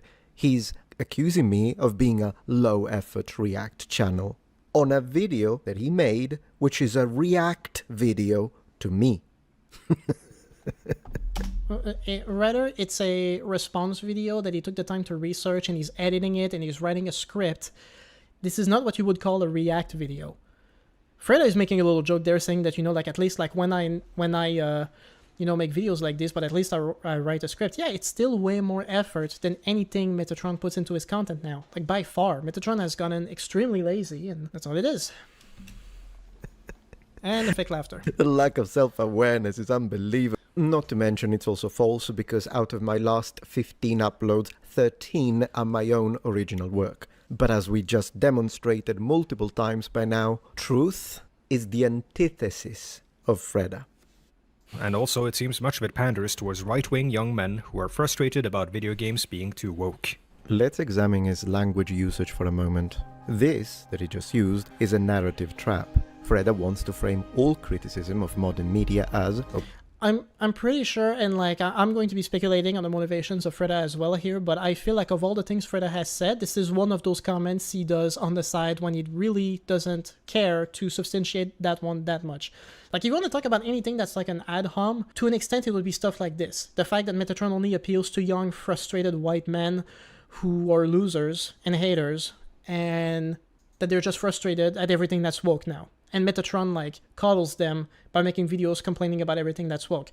I feel perfectly comfortable making that same statement and not really have to substantiate it more than that, because I don't care. Because for all of the things, like, when Fredda gets to that point and he makes a comment like this, he's already demonstrated that Metatron is not really good anymore. That the way he presents things is misleading at best and purposefully misleading at worst. So when he makes that comment by the end, this is the point where he mostly treats Metatron with the respect that he actually deserves, after going through the content and explaining how everything Metatron does is completely wrong and lazy. You get to that point where you just want to say that, I think it's perfectly fine. But you know Metatron, like, if there's one thing you cannot let go of, it's the small jabs.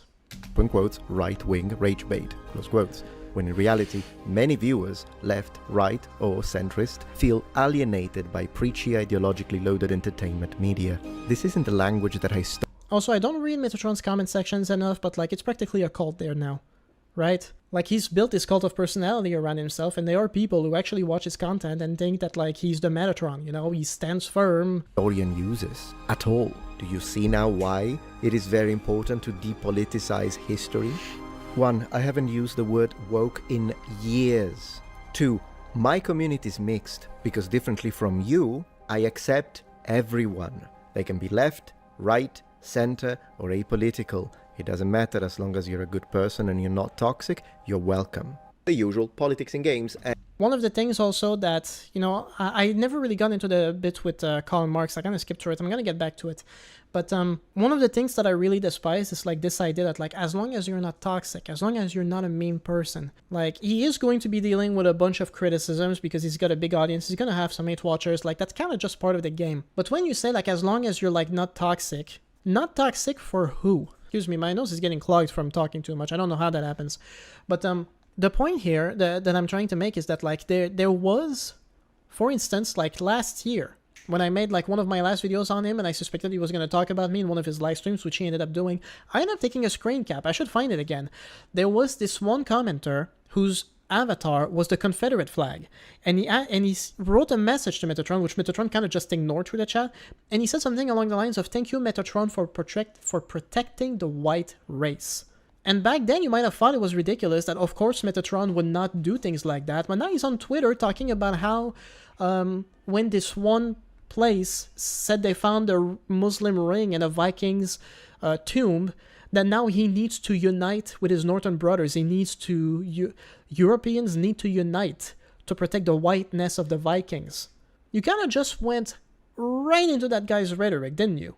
Even if you think to yourself that, like, you know, you're not making that extra leap, a lot of people perceive you to make that leap anyway. And that's also the reason why I said at last year that, like, when Metatron did not explicitly call out the political agenda of Ron DeSantis with the curriculum and how they were playing down slavery, the reason he didn't call it out is because he knows his audience is actually much more right-wing than left. And he knows that if he called it out, it will hurt his bottom line, because he might have more people upset at him, and those are people who are going to unsubscribe from his Patreon. Yeah, he makes the leap all the time, but he goes out of his way specifically never to reach the conclusion of what he's saying. Let's finish the video, then a few more thoughts afterwards. And the culture war, in this case, the battleground is Oblivion Remaster. Man, Elder Scrolls 6, I really hope they don't put politics. I really hope they don't inject a lot of politics in these games. If it's a tiny little bit, it's not a big deal, I'll mod it out. And I'm just being honest with you. I'm not being hateful. I don't hate anyone. Live your life however you see fit. He says if you're gay, if you use they/them pronouns, if you've got blue hair, then more power to you, so long as you live your life somewhere where he doesn't have to see you. The one time that he was actually showing a clip, he has to twist my language. I never said that. Okay, of course you never said that, but that's the implication of what you're saying. You're saying no politics. Okay, so if there was some gay characters in Skyrim, would you complain it's political? If there was some blue-haired warriors, would you complain it's political? If there were some characters whose gender is, a gray area, they don't necessarily say that they're non-binary, but it's kind of implied. Would you complain that it's too political? That's kind of the impression that you say here. And when you say, like, okay, well, live your life however you want, just don't be in my game, that's what it means. That means that there are people out there whose politics, whose identity, you don't like seeing in your games. Yeah, I never said that.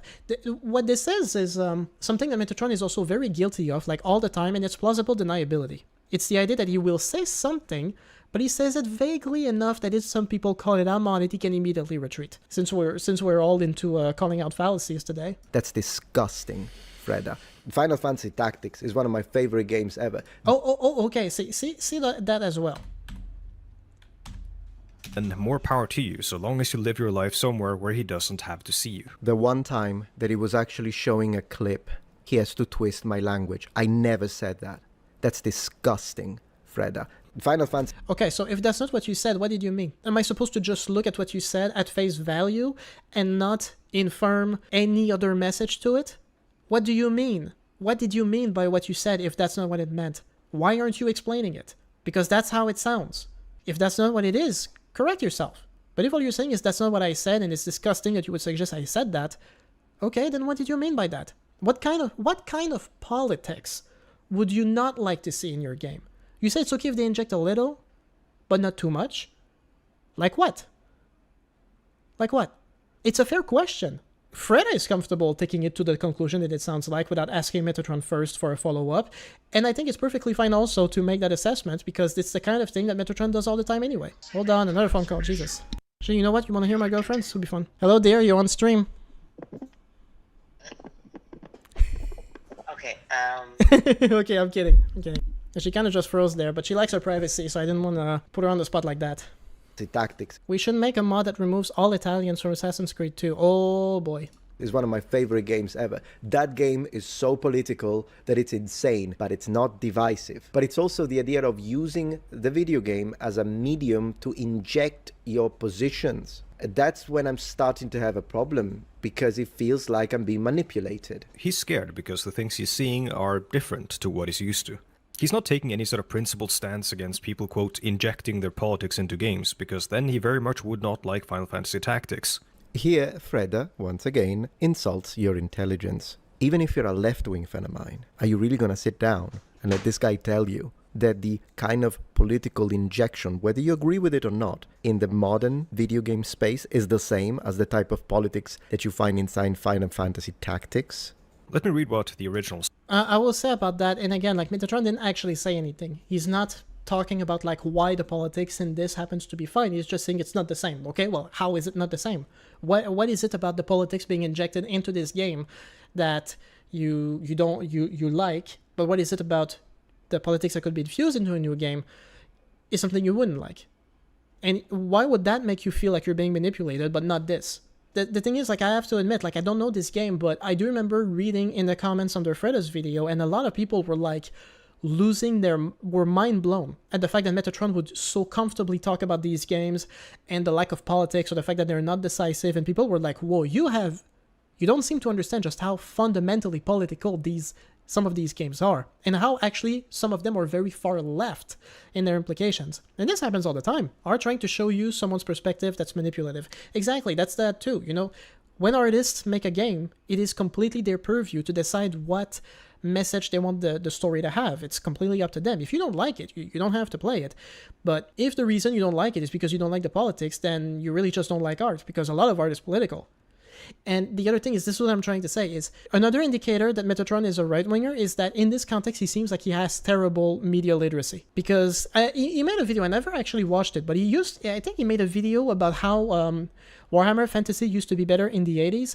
And I think all he meant by this was, back in the 80s when I was a kid, I couldn't understand the politics and I enjoyed it that way. And now that he's older and then people are discussing, like, the satirical elements of the Warhammer franchises, now he doesn't like it. He's like, how dare you tell me that the Space Marines in Warhammer 40k are actually space Nazis? I thought they were fun. You know? Completely missing the satirical element of it. And that's what a lot of right-wingers do. They just don't seem to get that the stuff they watch is almost always, political. There's always an element of social commentary in some of the art that we watch, that we consume. Script, scenario writer, and editor's thoughts were on the politics of the game, published on June 5th with the announcement of the game's remaster. Quoting Yasumi Matsuno, "Nearly 30 years ago, the collapse of Japan's bubble economy engulfed the nation's financial institutions in mountains of bad debt, triggering a wave of corporate bankruptcies, a sudden and extreme rise in unemployment rates, and stagnation of Japanese society as a whole. It was an era when many were robbed of hope, when dreams were measured by their price tag. Against this historical backdrop, I crafted a story. It was the story of Ramza, a young man who fought tirelessly against the entrenched social class system. It was the story of Delita, who sought to take advantage of this confusion and despair to advance his own social position. It was a story of a peculiar destiny in which friendship and betrayal intertwine. And now in 2025, a time when inequality and division are still deeply rooted in our society, I offer this story once again. The will to resist is in your hands." Irrelevant. This is a false equivalence. The kind of politics that is injected today is left versus right. The kind of politics that you... What do you think class warfare is?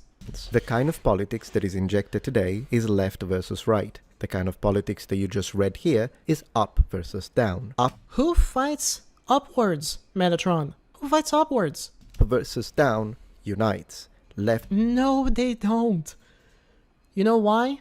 Because if you ask a right-winger who's disillusioned with the economy to ally himself with people of color, to ally himself with BLM, to align himself with the queer community, they will actually side with the state instead to oppress them. This idea that you like, oh, this is left versus right, talk about like utterly not understanding the politics here. Versus right divides. Furthermore, there is a difference between a game with inherent political themes and a game being used as a platform for present-day ideological messaging.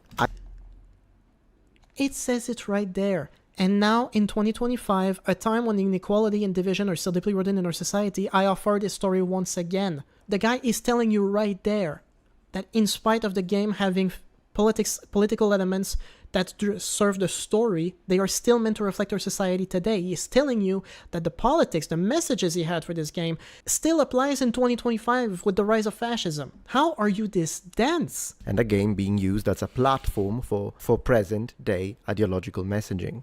Yes, this game still does ideological messaging in 2025.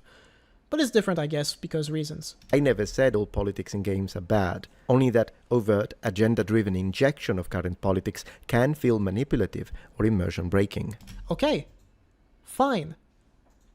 Examples. Any examples? Any at all? Because the whole point here is that it's a message about the workers fighting against the rich. It's a very socialist narrative. It's very left versus right here. If you're saying, oh, well, sometimes, it's too obvious or whatever, okay, what kind of politics are you talking about? Because the guy is making it very clear. This was his intention. You can talk about, like, when he says, like, the will to resist is in your hands. You know what that sounds a lot like? That sounds like the last line of the Communist Manifesto to me. Maybe this director, this writer for the game, wasn't explicitly a Marxist or whatever, but he definitely believes in the form of class consciousness. Terry, you don't understand. The only good politics that are good in the once Metatron is too dumb to get. I mean, if we always approach it that way and just say he's too stupid, then, we don't actually get at the why. This is the difference between an ad hominem and a counter-argument. You gotta explain it. But you're right, he's just too stupid. Although what I would argue is that right now, this is not something he ever actually thought about. He's arguing against this because he doesn't want to concede the fact that he never understood the politics. So what he's actually trying to say is, well, I always knew that, but that's not how I see it, so I'm still correct. But at the same time, he never actually gives us any clear examples. I will tell you though, when he made those videos complaining about the Black Samurai in Assassin's Creed 2, you know what's the politics that he doesn't like. Because if the character is gay, that's what he doesn't like in there. If he's of color, that's what he doesn't like. He just feels like they're pushing a narrative on him, like he's being manipulated. That's, without saying it here, that's what we know from his content. Anyway, almost done. Fredda's tactic in the final stretch is clear. Undermine your reputation to undermine your arguments. He tries to make disagreements seem immoral, but rhetoric is not truth, and moral posturing isn't scholarship. In the end, Fredda's offers you a choice. Accept his interpretation, or be labelled reactionary, uneducated, or far-right. Yet, real scholarship thrives on civil disagreement. If the only acceptable stance is his, then it's not history he's defending. It's propaganda. I stand by my research, and I stand by the idea that history isn't a weapon. His videos aren't really about history. It's about control. Control over the flow of information. Who gets to teach, who gets to think, and, due to the fact that I don't conform to his narrative, he made me into a target. Unfortunately, I happen to believe in something that Fredda, quite clearly, does not. The value of open civil disagreement. I believe that history is not a tribal... You believe in civil disagreement? What was this entire video? ...battleground where you win points by calling your opponent names. You called him a clown! It's like he wrote, this conclusion feels AI generated? Yeah, I feel it too. Maybe he wrote his video out of order, and he wanted to start his video by, being respectful, and he wrote a conclusion in which he said that, and then he made the video, lost his mind in the process, and that's what we have now. It is an open dialogue, one that requires evidence, integrity, and a bit of humility. Fredda's video revealed a I do not get any humility from Metatron, that much I can say. Pattern of logical fallacies, misquotations, ideological projection, and character assassination attempts. It's performative and cynical. Bring what on the are you trying to inject in my head? Let's move on from Metatron. Yeah, you can totally move on from me, but I'm not gonna move on from you now. More videos to come. Okay, well, Metatron, I'm just gonna say this. If you want to make more videos on him, how about you just debate him? At this point, this is what I would say, Like, I make a lot of essays on Metatron, mostly because he won't debate me, so I just, make the content that I can make. But if you feel so inclined, like, you do live streams a couple of times a week, don't you? Why don't you just, like, decide a time with Fredda, and let's, like, actually hash it out? Or do you feel that you need the control of your scripts to control the conversation? Metatron got every guy in the team of academics to write this, but they were not allowed to talk with each other. That is an interesting theory. It's pretty funny. Okay, so that was the video. I had watched the first 10 minutes, and the rest we kind of watched together at the same time. Overall, utterly disgusting. Utterly stupid. I cannot believe that someone like Metatron, like, even for him, this is someone, I think May told me this before I started the live stream. I said, even for him, this is a low bar. This is the lowest that I've ever seen Metatron, like, go down to. I've never seen him be so... Like, even Ban Empanada, who was objectively far more rude in his video than Fredda was, did not even receive even close to the same treatment. All Metatron did in that video is complain about how Ban Empanada was being rude to him. You get a few comments from Fredda or in there, like the occasional jab, the little joke or whatever. A 50-minute long response in which he called him all the names imaginable, in which everything he accused Fredda of doing is something he proceeded to do himself. When it comes to something like this, there is way too much gish galloping for me to even consider like making like an actual proper well-paced response video to something like this. There's just too much. But I hope this live stream worked out. The last thing I want to talk about is the concept of racism throughout the political spectrum. Now, I am not a expert in any means. You know, I give my disclaimer, so whatever I say now goes. His whole thing that Metatron does, like, and this is what I was talking about, this idea that, like, okay, well, yes, the Nazis were racist, but so was Karl Marx, therefore racism can be applied in every part of the political spectrum or whatever, apart from it being a dodge, trying to, again, make a criticism that would be about the right, making it about the left, irrespective of what Karl Marx actually believed interpersonally. We need to understand something, and this is how I see it, so I'm just going to present it as such, but to me, you can basically divide racism, as we understand it as a concept, into two main categories, actually. You can talk about political racism, and you can talk about interpersonal racism. Interpersonal racism is the biases that you have based on the experiences that you have of interacting with people of different ethnicities. And some people, in that sense, are racist. They will make assumptions about other people based on racial stereotypes that are not necessarily true. When it comes to politics, this is when you want to politicize your racial biases. When we're talking about, like, law and order, okay? So we understand that, like, the black communities in the US are systematically, like, impoverished. What do we do about it? Well, if we believe that this disproportionality in crime rates is caused by the mere fact that they're black, then there's no real solution to that except law and order. We need to bring police, we need to incarcerate them more, we need more police brutality. Without saying it explicitly, that's what it comes down to. But even the politics of the Nazis, it's not just someone who believes that, you know, the Jews are in control of the banks or whatever. Like, you are talking about the purification of the German blood by exterminating all the impure. That was the rhetoric used by the Nazis to do the Holocaust. You know what Marx actually said about the Serbians, who we disregarded very negatively, as well as the Mexicans, as well as black people, I think?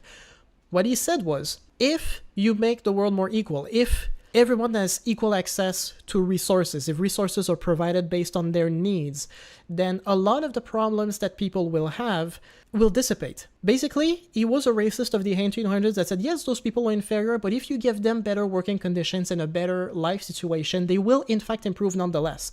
Hitler would say no. These groups of people are fundamentally inferior.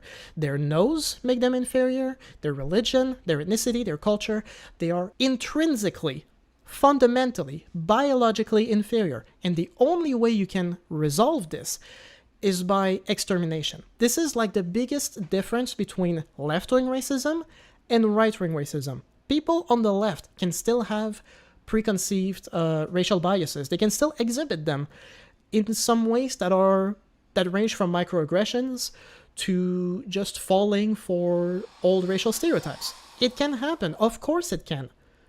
But if your entire understanding of racism dumbs down to, well, if someone believes something is racist, then that's all that really matters. If you're a racist, you're a racist. It completely disregards the spectrum of racism, how people can exhibit their racism very differently. You know, a much simpler example I can think of that kind of reflects that is the saying, you know, like, I can't be racist because I have a black friend. A lot of people mock this, and it should be mocked, but I don't think a lot of people ask themselves, like, why? You know, the people who say that, you know, I can't be racist, I have a black friend, I have a black girlfriend, whatever. The reason they say this is because their level of understanding of racism is extremely narrow. They picture racism, they picture a person in a white hood. Someone of the KKK, someone who's a segregationist, someone who uses the hard R, someone who wants to do a Holocaust. But the reality is that the vast majority of people are racist to a degree, just never to that degree. But anyway, so yeah, that's why I say, like, his understanding of Karl Marx and the Nazis and trying to put them two together shows both a complete lack of understanding of what racism actually entails, and a willingness to look at something like the Holocaust and be like, well, technically, since the left can be racist too, that's what I need to point out right now. to be a moderate. So with that, like, I'll check if Fredda has any response. I know Childishly made his own video. I do not intend to watch it. I don't even cover Childishly on my channel anyway. But that'll be it. Like, we're closing in on almost 4 hours. This took way too long. But since I made it, I'm probably going to cut it and make my own clip that's going to be at least a little shorter. But that's about it. So since now I've set it up to live stream on my second channel, I might do more live streams in the future. We'll see. Definitely easier than writing a lot of essays constantly. But anyway, thank you all so much, everyone, and I'll see you next time.